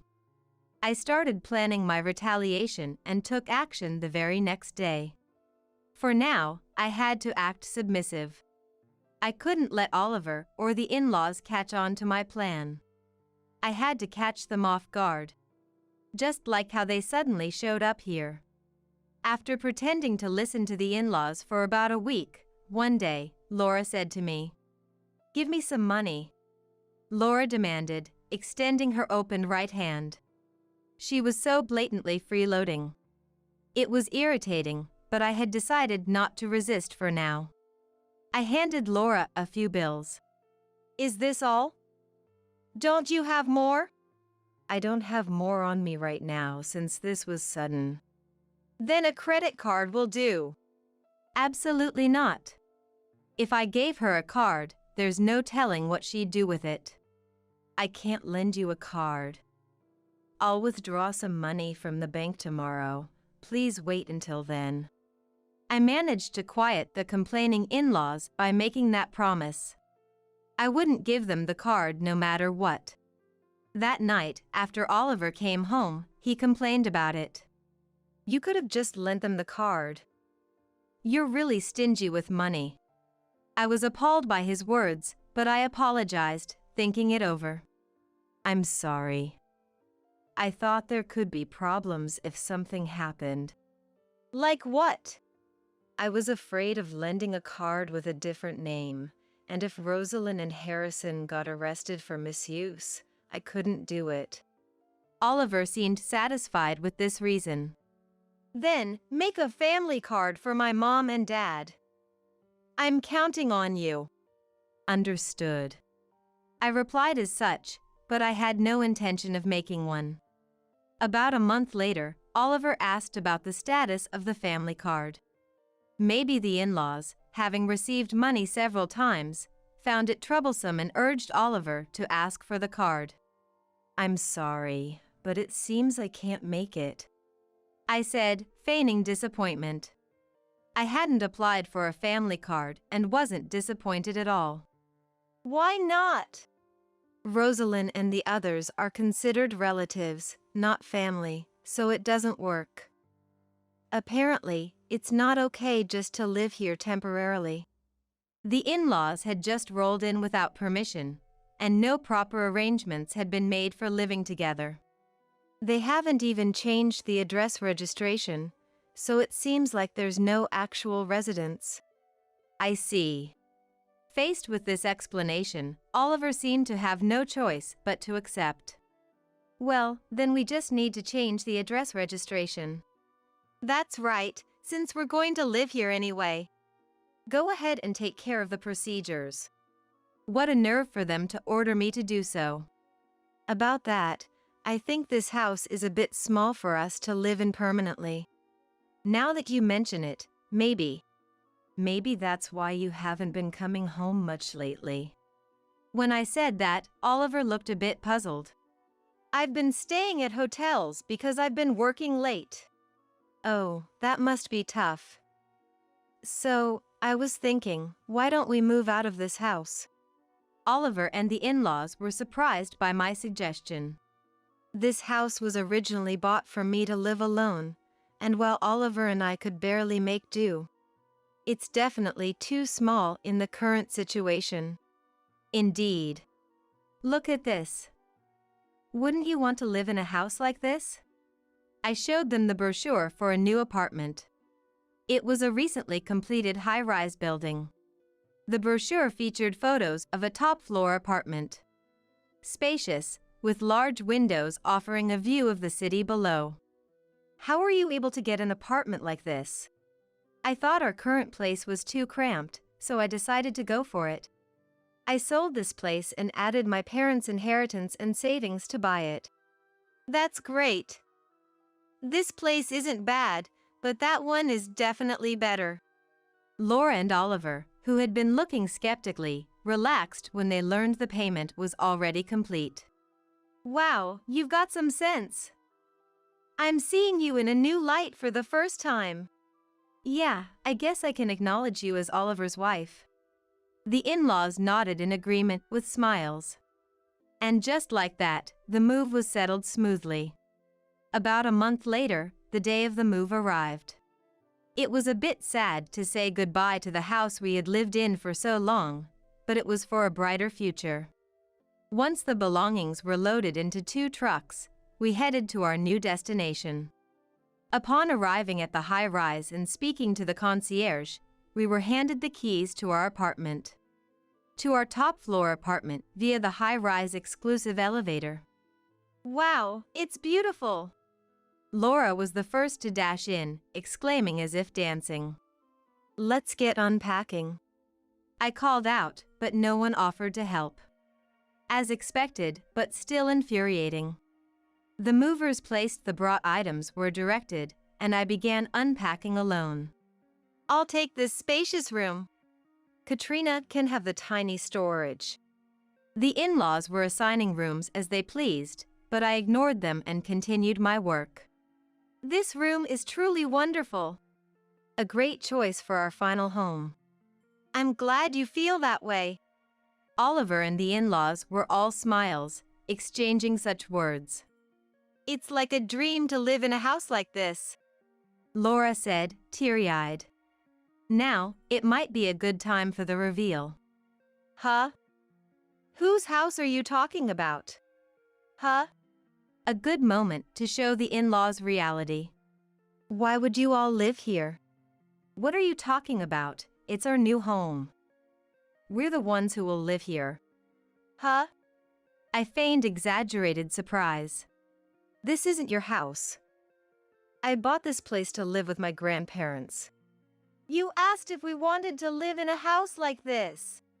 Laura began to make a scene, raising her voice. Yes, I did ask if you wanted to live here, but that's all I did. I never said you could live here. Just as I said, I never mentioned living together. Who would want to live with these people forever? So, please leave now. I am the owner of this house. The landlord is telling you to leave. Please comply before things get complicated. Don't be ridiculous. Oliver stomped his feet in anger, his face turning red. The only thing you should be doing is listening to me. My family and I will live in this house. If you don't like it, you should leave. That's right. Get out. That's right. Leave. Oliver and the in-laws were pressuring me to leave. I contacted the concierge directly through the intercom on the wall. Excuse me, there are some strange people refusing to leave my house and trying to kick me out, the actual resident. Please come immediately. As soon as I finished speaking, a siren sounded throughout the room. What's this? So noisy. Make it stop right now. The security staff arrived promptly after the alert. This is a high-end condominium after all. These people are the building security. If you don't leave now, I'll call the police next. When the security officer pressed the doorbell and asked what happened, the in-laws started panicking. They realized what I said wasn't a lie. Although the security staff arrived, the in-laws pleaded, crawling on the ground, asking to be heard. I decided to listen, curious about what Oliver had been telling them. Oliver had been telling the in-laws I was a pitiable woman with no relatives, and that I couldn't live without him. So that's why he was keeping me here. And that they could use me as they pleased, like a housekeeper. That was what he had been telling his own parents. I felt sympathy for the in-laws who provided such valuable testimony. Actually, when I gave money to the in-laws, I made them sign a paper with the amount written on it. Essentially, it was a promissory note. I want proof that I've handed it over properly to show Oliver. Otherwise, I'll get in trouble. If you sign it, I'll give you as much as you want. Knowing they could get as much money as they wanted just by signing, the in-laws easily complied. Thanks to that, I had proof of how much I had lent them. I had been thinking of collecting from the in-laws, but it seemed impossible for them to pay back. So I decided to take it from Oliver instead and thought it best to evict them from the apartment. Thanks to this, you've helped me a lot. If you leave now, I'll consider this never happened, but if you come back, you'll have to pay everything all at once. As I showed them the promissory note and said this, the in-laws finally gave up and left. I'm Katrina's husband. I have the right to live here. I won't leave. Oliver refused to move. If that's how you feel, let's settle this here and now. All right, let's have a little talk then. But if you try anything funny, I'll call them right back. I thanked the security guards and sent them back home. Why are you doing this? Did you dislike my family that much? Of course I do. They suddenly show up, treating me like slaves in a sneak attack. I made it clear to Oliver. Fine. If you dislike them that much, I'll tell my mom and dad to leave. But I can stay, right? I was astounded. He was planning to abandon his in-laws just so he could stay. What a despicable man. No, you need to leave too. Why? We're married, aren't we? I presented Oliver with a folder. What is this? Oliver turned pale as he looked inside the folder. A pretty woman, isn't she? I heard you've been living together for half the week lately. It was evidence of Oliver's affair. There were tons of photos of the two looking cozy, arm in arm, walking together, entering a hotel. Oliver had started dating her right after marrying me. I heard you had plans to live with her in that apartment once we were separated. Lies! Who would say such a thing? I turned on the voice recorder I was holding. The voice of the other woman played, and Oliver froze. The evidence was obtained by a detective agency. They approached the woman, kindly informed her that Oliver was married, and recorded what she had to say. The woman proudly claimed that Oliver was in the midst of divorce proceedings, and once he kicked out his wife, they would live together in Oliver's apartment. Oliver told his affair partner he wanted to divorce, but I wouldn't agree, and after being worn out by the in-laws, I would quietly leave. The affair partner believed she was the only one Oliver loved, thinking the marriage had already cooled off. True love will prevail, she laughed. But when she realized she was talking to someone from a detective agency, she panicked and started to cover for herself. She claimed she was also deceived by Oliver, truly believing the marriage was over. She begged for forgiveness, promising to tell everything. The detective asked me what to do, and upon saying it depended on what she said, she spilled everything not even asked for. All of that was recorded. I guess true love seems quite fragile. Yes, I got the evidence. Looks like this is going to cost a pretty penny in damages. Oliver collapsed weakly onto the floor.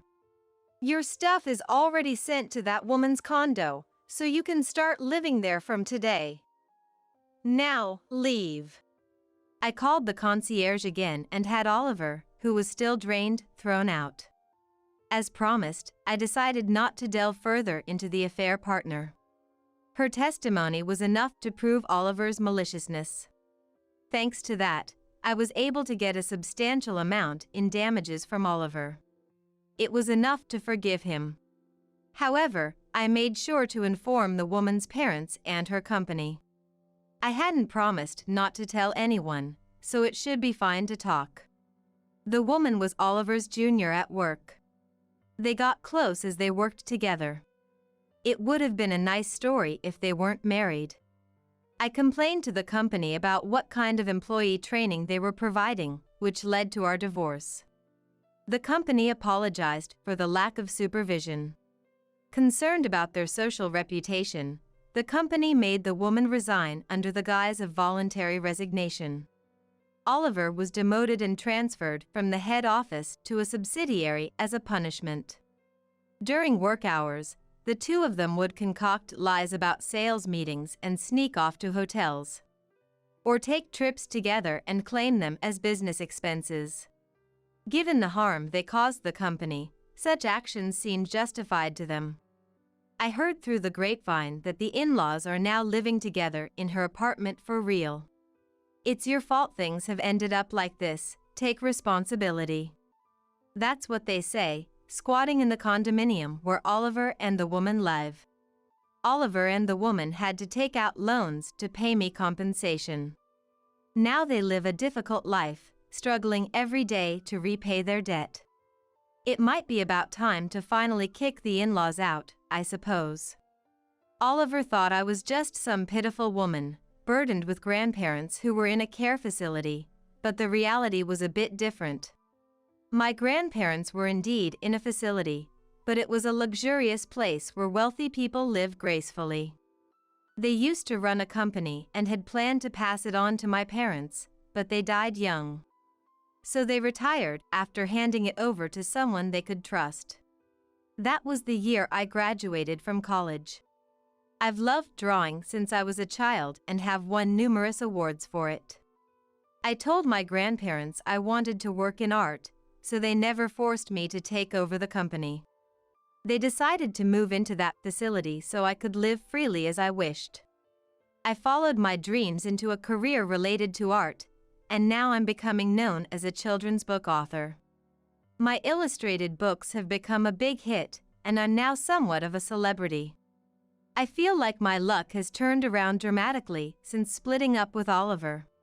He must be regretting it by now. I bought that high-rise apartment with the money from selling that condo, my parents' inheritance, and my book royalties. I wanted to live with my grandparents again while they were still healthy. Of course, I'm keeping the facility as an option. It's necessary for when either of my grandparents becomes physically incapacitated and needs extensive care. But for now, they're both still healthy. Thanks to my book sales, I can finally give back to my grandparents. We can live happily together for a while longer. Though I went through some hardships because of that man, my future is looking bright. With this, I'll finally get the inheritance. Right before losing consciousness, I heard my husband's voice. I had just finished a hospital visit and was about to head home when suddenly a car sped towards me. I realized it too late to escape and was hit. Amidst the intense pain and fading consciousness, I heard what my husband had said. What did he mean by inheritance? Why was he even here? As I tried to make sense of it, I lost consciousness without seeing him. 3 days later, I woke up and saw on the TV that my husband was acting the part of a grieving, loving husband. I was furious. He was garnering sympathy while pretending to be a good person, even though he had schemed everything. I couldn't let him have his way anymore and decided to seek revenge. I am Jennifer Brown, 29 years old. A music teacher. I've always loved the piano and dreamed of becoming a pianist since childhood. After practicing desperately every day, I managed to get into a music college, but I was overwhelmed by the high level of competition and eventually gave up. I obtained a teaching license and became a music teacher. Currently, I work at a local public middle school, where I'm not just a teacher but also the advisor of the choir club, leading a busy life. Being a teacher is tough, but the kids admire me calling teacher, so I was enjoying fulfilling days. Last year, I married Robert, whom I had dated since college. We were at the peak of happiness in both our personal and professional lives, but it didn't last. My husband Robert was just a mess. He worked at a bar, and because of the nature of his job, he had late shift. Our daily rhythms were completely different, and we began to drift apart. He often drinks after work, so I find him sleeping at the entrance returning home drunk in the morning. Initially, I thought it was just part of his job. But when I came home tired from work, I found clothes thrown about, and the table littered with empty instant noodle cups and finished drink bottles. Seeing this mess every day, my anger just kept building up. Robert, put your clothes in the laundry. And can you clean up your mess? What? Stop nagging. I'll do it later. Later? You always say that and never do it. Do it now. Frowning, Robert clicked his tongue in annoyance. If it bothers you so much, do it yourself. You're such a nagging woman. What? I'm tired from work every day. Why do I have to take care of you? Can't you at least take care of your own things? I'm tired too, you know. Do you think you're the only one? Or do you think you're superior to me because you earn more? I denied that, and Robert sighed. Then you should do it. Don't order me around like that. Saying this, Robert lazily lay down on the sofa and started fiddling with his mobile phone. Despite shorter working hours than me, he never helped with housework and just drank around and slept at home. I ended up doing all the cleaning and laundry. Recently, our dates had stopped and we just argued more.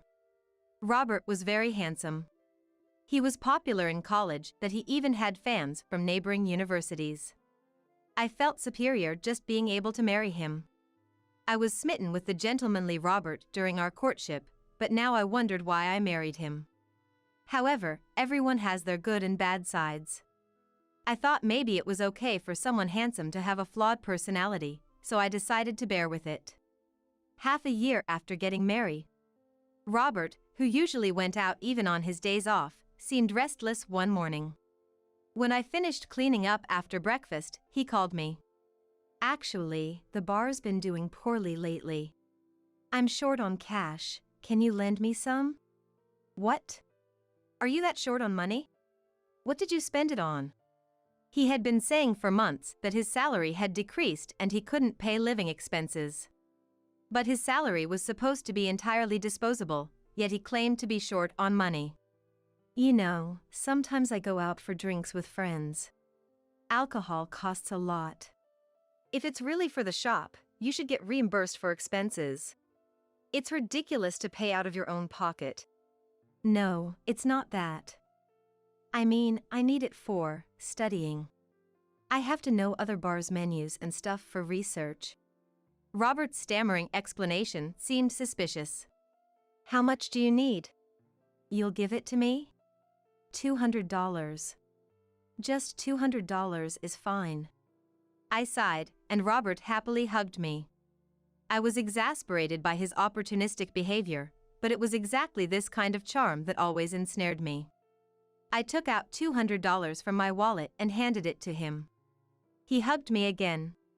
I really made the right choice marrying Jennifer. Thank you so much. Because of our constant fighting these days, I felt over the moon when he hugged me while I was exasperated with him. I felt like I had to support him, who had a tough job.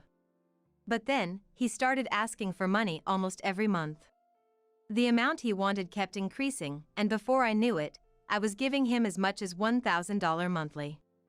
For me, just a teacher, it was quite tough to pay $1,000 in addition to regular living expenses. Despite my efforts to save, my savings were rapidly depleting.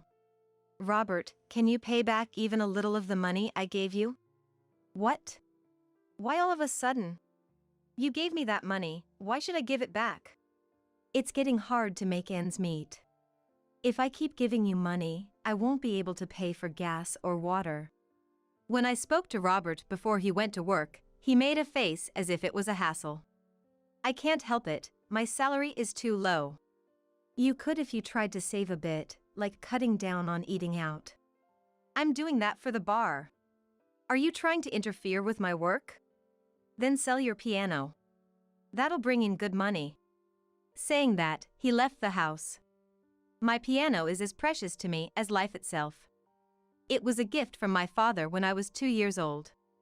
I need it for practice as a music teacher, there's no way I can part with it. Yet, Robert, who casually drinks around, coldly suggested selling it, which infuriated me. After that, Robert and I stopped speaking. He didn't try to talk to me either, and our marital relationship was practically in ruins. I was contemplating divorce when an incident occurred. While playing the piano, a pain shot through my wrist. The pain, like an electric shock from the wrist to the fingertips, became unbearable. When I visited the hospital, I was diagnosed with tendinitis. If it gets worse, you might need surgery, so you should get a thorough examination at a bigger hospital. Told this at a nearby clinic, I was given a referral letter. Then, I headed to the general hospital in the next town. If my wrist pain worsens, I might not be able to play the piano anymore. And if I can't play, I might lose my job. If that happens, I don't know what to do to make a living. Having focused solely on playing the piano and not having done any other job, I thought changing careers would be difficult. Before the consultation, I felt anxious and heavy-footed. However, the doctor, after seeing the X-rays, smiled and said it was okay. Let's observe for now. If possible, please rest your hand. Don't play the piano for about a week, and if the pain worsens, come back for another visit. I was relieved to hear that it wasn't serious enough for surgery. It happened when I stepped out the parking, just as I was about to leave the hospital triumphantly. Watch out! I heard a woman scream and turned around in shock to see a car speeding towards me. I wanted to run, but my body wouldn't move properly. Then, an immense impact hit my body.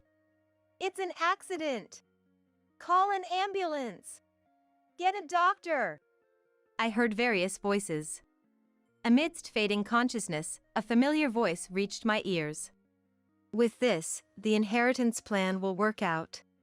I heard a distinctly familiar voice amidst the others. But I lost consciousness before I could identify the speaker. 3 days later, I woke up to the ceiling of a hospital room. When I tried to sit up, intense pain shot through my body.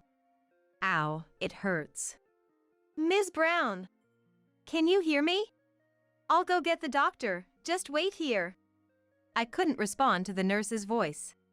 She hurried out, and then the doctor came running. Ms. Brown, do you know where you are?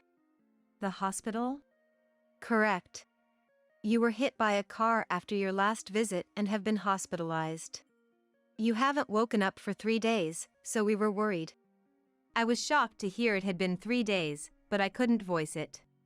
The nurse and doctor then explained my current situation. I had been hit by a car and suffered multiple complex fractures throughout my body. I was still in a period of absolute rest, not even allowed to sit up. It must be boring just lying there. Do you want to watch TV? You can watch it while lying down. The nurse turned on the TV for me, ensuring my comfort. Coincidentally, the TV was covering my accident. Oh, you probably don't want to see this, do you? Should I change the channel? No, please leave it. I want to watch. I couldn't take my eyes off the news. It reported that a woman named Amelia, who hit me with her car, was arrested for dangerous driving causing injury. Seeing the perpetrator's photo, everything made sense to me. Then I realized that the voice talking about receiving an inheritance when I was hit was Robert's. He had intentionally run me over with a car for money. However, the news only reported that he was in Amelia's car as a friend, nothing more. The screen switched to Robert. I never imagined that the car I was in would cause an accident and hit my wife. I keep seeing that scene in my dreams. I can't sleep at night. I exploded with anger at his tearful interview. This accident was undoubtedly schemed by Robert. I couldn't stand him causing me this accident for inheritance and then continuing to act like a good husband. Determined not to let Robert have his way anymore, I vowed revenge. 4 hours after waking up, Robert burst into the room, panting. Jennifer! Thank goodness you're awake! I shook off Robert's hand as he tried to grasp mine uninvited. What's wrong? Are you still in pain? Yes, I am. My whole body is in excruciating pain, all because of you. What are you talking about? The atmosphere grew tense, making even the nearby nurse's expressions stiffen. Trying to lighten the mood, Robert forced a smile. Are you still confused? Is there anything you want to eat? I'll go buy it. I don't want anything. Can you please leave my room right now? Why are you saying that? Jennifer, you're acting strange. It's not strange at all. The accident was schemed by you for the inheritance, wasn't it? Robert looked surprised at my words. What are you talking about? Why would I do something like that? Really? Then why did you take out a high-value life insurance policy a month before the accident? You said you couldn't even afford to pay the living expenses because your salary was low. I was told it's good to have insurance in case something happens. Amelia, the girl who hit Jennifer with her car, she works in insurance sales. She used to work part-time at my bar. Robert had given the same explanation when he took out the insurance. They had been close since her part-time days, and after she got a job at an insurance company, they kept in touch. He said he felt sorry for her as she was struggling to sell policies. As he worried about getting scolded by her boss and having low pay, he decided to take out a policy to help her out. The insurance was taken out because you, Jennifer, earn more than me, right? If something happened and you couldn't work, it would be a problem, so I contracted the insurance for you. Isn't that reasonable? Hearing that, it seemed like his explanation might not be wrong. You're in a situation where you have to borrow money from me and can't pay the living expenses, yet you can afford insurance premiums? If you can pay that much, why not repay me? Don't say that. I got the insurance for your sake. Robert said this while holding my hand. His expression looked genuinely concerned, but I couldn't bring myself to trust him. If that's the case, you won't mind if the insurance money doesn't come in, right? I need quite a lot of money for surgery and hospitalization. I'll use the insurance money we received, so please transfer the entire amount to my account. What? All of it? Is that much really necessary? It might be. If it's not enough, will you pay the rest, Robert? What? Not enough. That can't be true. Robert's face stiffened as he muttered to himself. Seeing him like this, the nurses also cast suspicious glances. I beckoned Robert to come closer and whispered so only he could hear. It's useless to lie anymore. There isn't much insurance money because I'm alive, and there's zero inheritance. You must be disappointed. Robert frowned upon hearing this. Zero inheritance? What do you mean? It means there's almost no savings. Did you think you would get all my money if I was gone? Why is there none? You're a public servant, you earn well, right? Robert's voice grew louder. And a nurse frowned upon overhearing him. I was lending money to you, Robert. How much do you think a teacher's salary is? I'm still in my 20s, I don't earn that much. Plus, there are living expenses to pay. I never had any financial leeway. You've got to be kidding. What was all this for, then? Robert hung his head, clutching at his forehead. My anger surged at his true nature showing. You won't get away with this easily. You'll be arrested too if they find out you were an accomplice. No one will believe that. Did you see the news? I'm the devoted husband worried about his wife. No one will believe anything you say. They'll just think you've gone mad from hitting your head. While saying this, Robert laughed. You can say that now, but not for long. I replied calmly to Robert's provocation. Then, he looked at me with a cold gaze. Don't get cocky. You should have just gone to the other world. I despised him for saying such things so casually. I sighed, waiting for the moment of revenge. Just as I sighed, the door of the hospital room opened abruptly, and men in a suit entered. Who the hell are you? We're the police. Is what you just said true? What? What are you talking about? I'm just worried about my wife. Ignoring Robert, who was sweating and panicking, the police reached for my bedside and took out a mobile phone. The phone was in the middle of a call. We've heard everything. Even the part about she should have gone to the other world. What? Why are the police? He turned pale and started to tremble. I called them. I wanted their help to uncover the truth about the accident. Thanks to you, I could fully expose your true nature. What, you? Officer, this is a misunderstanding. I just have a quick temper, and I thought Jennifer was picking a fight, so I snapped. It's not really about the money. No one will believe those words now. Then show me evidence that I'm the perpetrator of the accident. Robert kicked the bed in frustration. I glared at him and turned to the police. The woman currently arrested, Amelia, is his mistress. They've been close for quite a while. What? Don't say such nonsense without evidence. There is evidence. I had hired a private detective agency to investigate you. We have photos of you with Amelia and records of your activities over the past few months. Lying won't help you now. Ever since Robert frequently started asking me for money, I suspected he was in debt and hired a private detective agency investigate. The investigation revealed that he was having an affair, spending money on drinks and hotels daily. Knowing his mistress's face, I was certain he was involved in the accident when I saw her on the news. The police were making a phone call to search my house while listening to the conversation. Meanwhile, Robert was sweating and visibly shaken.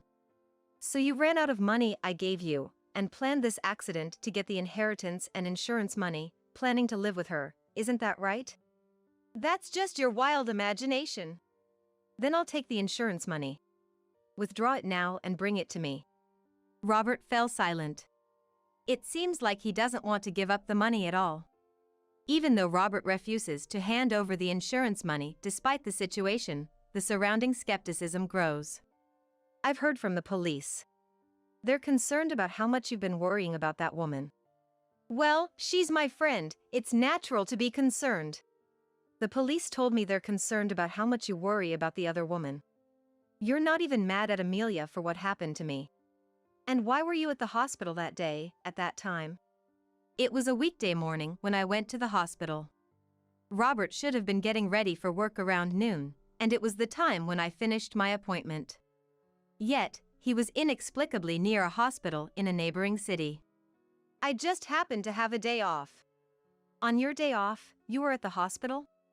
There are no places around there that you would visit. You weren't being treated there, so there must have been some reason you were there. Robert was speechless, sweating profusely. The police then restrained him. We'll ask for the details at the station. Please come with us. Wait. I'm not guilty. It's all a misunderstanding by Jennifer. His desperate excuses were ignored by the police, who remained unfazed with a stern expression. Officer, if he had planned the accident, what kind of punishment could he face? Well, if it's premeditated, it could be attempted murder. We need to hear the full story first, though. Attempted murder? Help me! Jennifer, I'm not guilty! Forgive me! Robert, pale as a ghost, shook off the police's grip and clung to my bed. I admit I was wrong for cheating and borrowing money. I'm sorry. But this time, I was just in the car.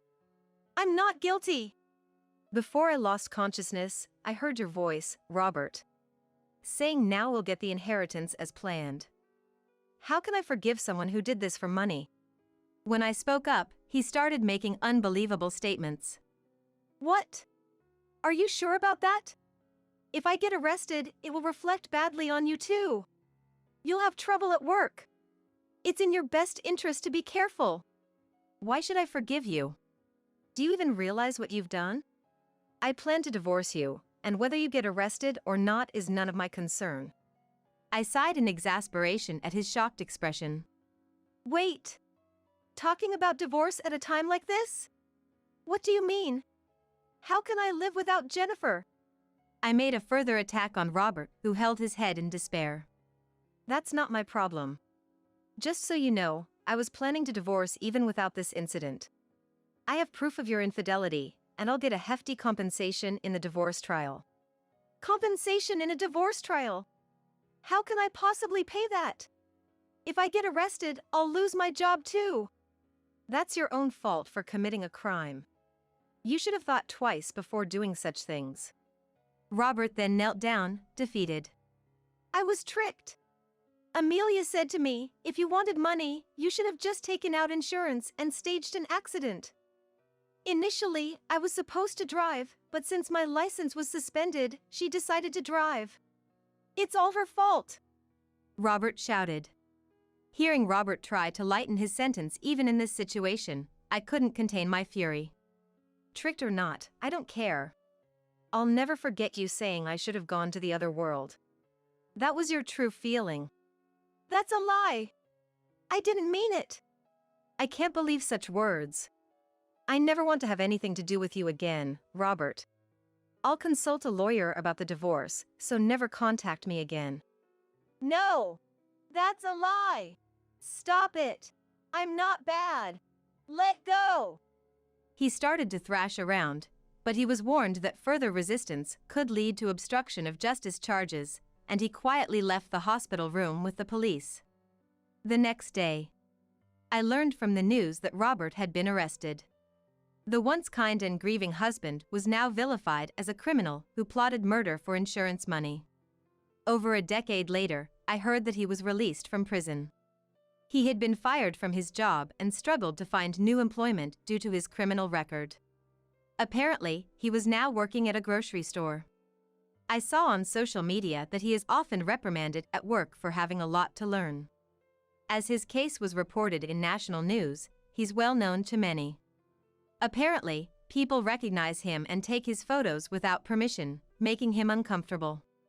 The photos show him looking significantly aged and unkempt, likely due to financial struggles. It's sad to see such a drastic change in someone who was once celebrated for his looks during his college days. Despite feeling this way, I cannot forgive him. I hope he spends his life reflecting on his actions. After everything that happened, I resigned from the school where I was working and moved out of state. There, I found a job as a piano teacher. Miraculously, my hands were not permanently damaged from the accident, and I was able to play the piano again. Now, I am remarried to a different man, and we are blessed with 2 daughters, living happily as a family of 4. When I married Robert, I chose him based on his looks. However, this experience taught me a painful lesson about not judging people by their appearance. My current husband may not be conventionally handsome, but he's kind, honest, and a wonderful person. I've made a vow to myself to never be swayed by appearances and to discern people's true nature. My name is Sophie. I've been a housewife for 3 years now, married. My husband Tim works for a top-tier company as a businessman, and we live on the 20th floor of a high-rise apartment. The night view from our living room is incredibly beautiful, but being raised in the countryside, I initially wanted in a lower-floor apartment when we first got married. However, I agreed to accommodate my husband's wish to live in a high-rise. We both belonged to the same tennis club in college. Tim, 2 years my senior, was a leader, whereas I joined somewhat casually and was a rather inconspicuous member. Back then, Tim had a girlfriend, so we weren't that close during college. But, a couple of years after I graduated and started working at a law firm, I ran into Tim by chance at a bar. Feeling nostalgic, we chatted about old times and exchanged contact information. Both of us were single at the time, so we gradually began to date. Tim was as sociable as ever with a wealth of topics, and I often found myself listening to his stories. Working at a top-tier company, Tim faced a lot of stress, so dating me seemed to be a source of encouragement for him. After dating for about 1.5 years, Tim proposed to me. I had just started my 3rd year at the law firm and acquired my paralegal certification, and I wanted to continue working even after marriage, but I earn enough for us to live comfortably. I want you, Sophie, to stay at home, he said, so I resigned from my job upon marrying him. I never disliked cooking or housekeeping, even when I lived alone, so I enjoyed my days as a housewife. With no financial worries and living in a high-rise, even my parents and friends envied me. So, I focused on making sure Tim could concentrate on his work, carefully planning meals with balanced nutrition and cleaning diligently every day. Then, one day, as Tim was enjoying his favorite hamburger steak at the dinner table, he cheerfully said, "We've been invited to dinner by the couple living on the top floor." Eh? That stunningly handsome and beautiful couple who looks like celebrities? Yeah, exactly. I sometimes see the husband at the gym downstairs. We're the same age, which surprised me. Our high-rise has a community gym on the 2nd floor. I'm not fond of machine workouts and only occasionally go for yoga, but Tim, who loves exercise, goes 2 or 3 times a week. Really? That intelligent-looking man with glasses? Yeah. He's an IT company CEO, apparently. Well, living on the top floor, he must be doing well. Then, should we book a fancy restaurant for the dinner? No, we've been invited to their place. Tim explained that he bumped into the couple at the apartment entrance today and got invited. Sophie, they said they'd like you to come too. Is that okay? I've only exchanged brief greetings with them. It's an invitation, so why not? Besides, I'm curious about the top floor.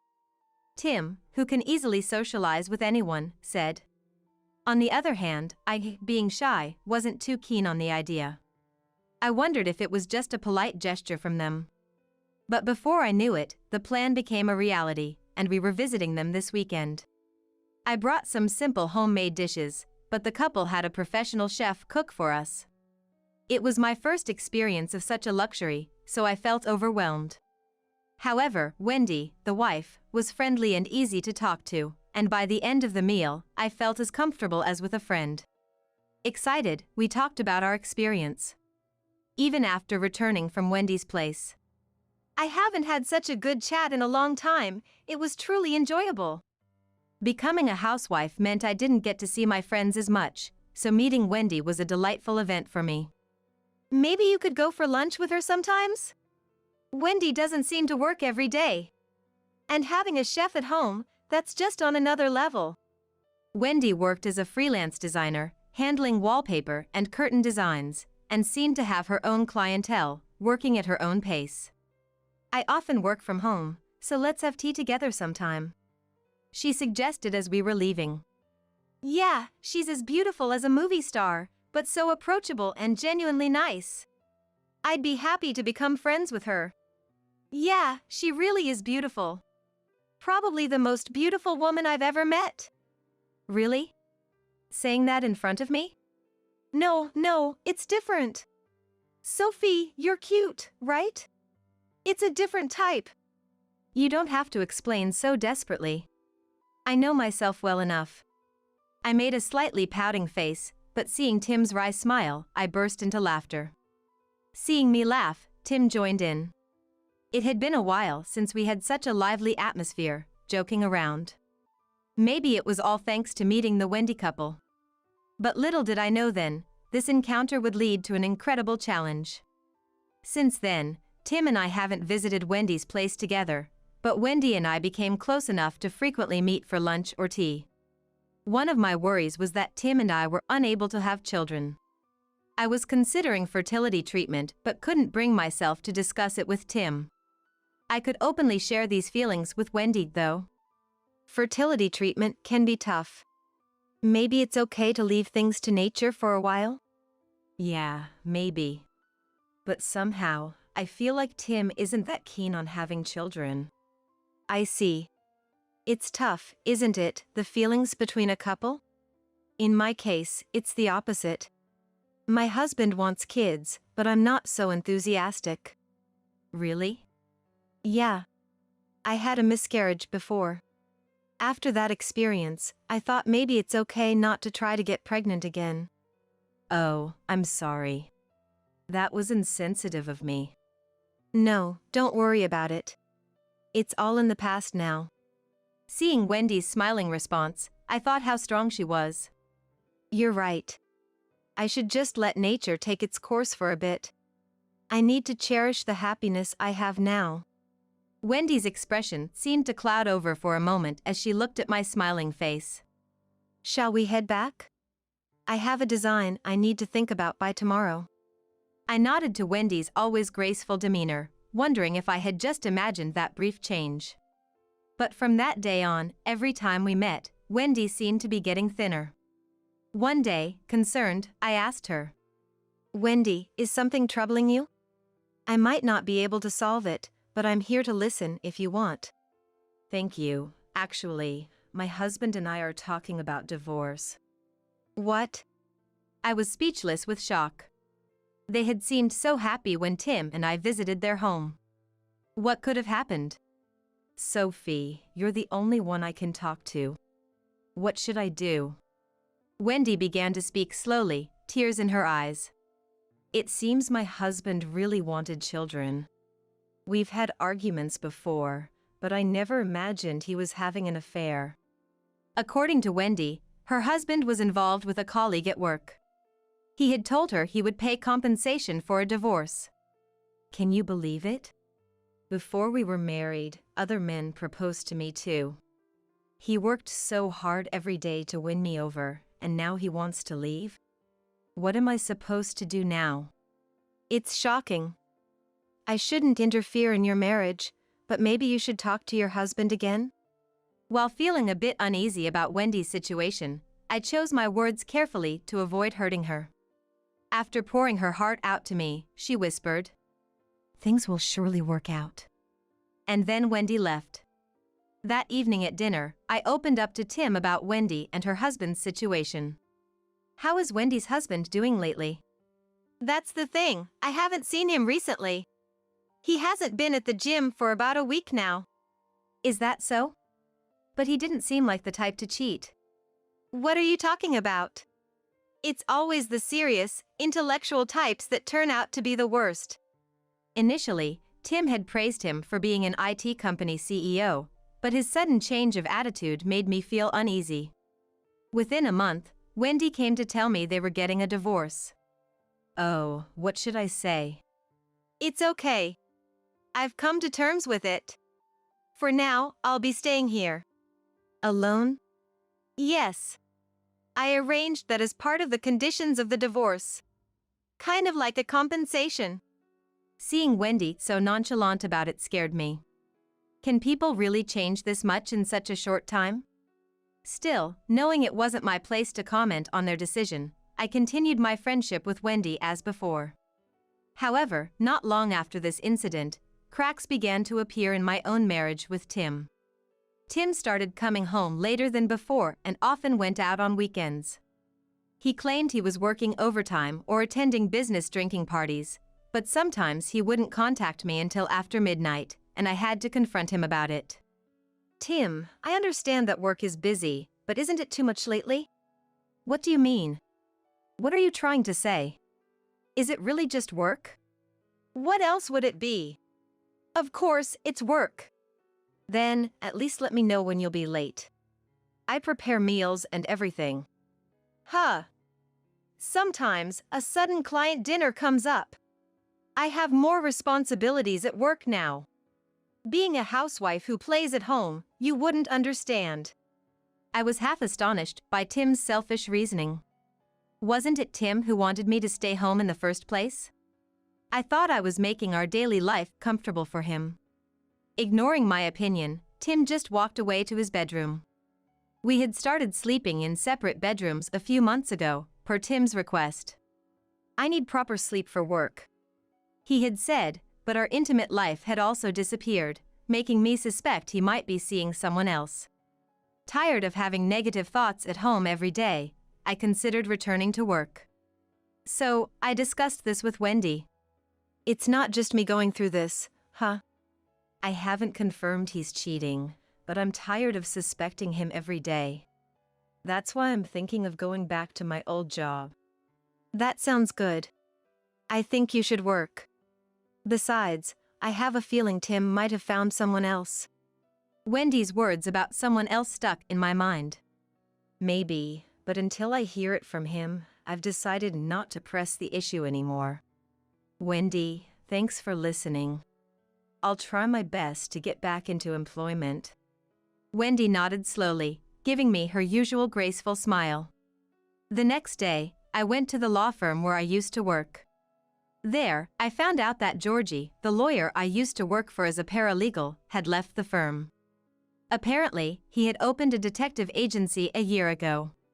He was the one who taught me various job skills since my first year as a professional. It wouldn't be an exaggeration to say that it was thanks to him I became a paralegal. Wanting to discuss my future career, I decided to visit his detective agency. Georgie, long time no see. Surprised you came all this way. It's been a while, hasn't it? Since your wedding, so about 3 years? It's been that long already. You helped me so much. No problem. So, what brings you here today?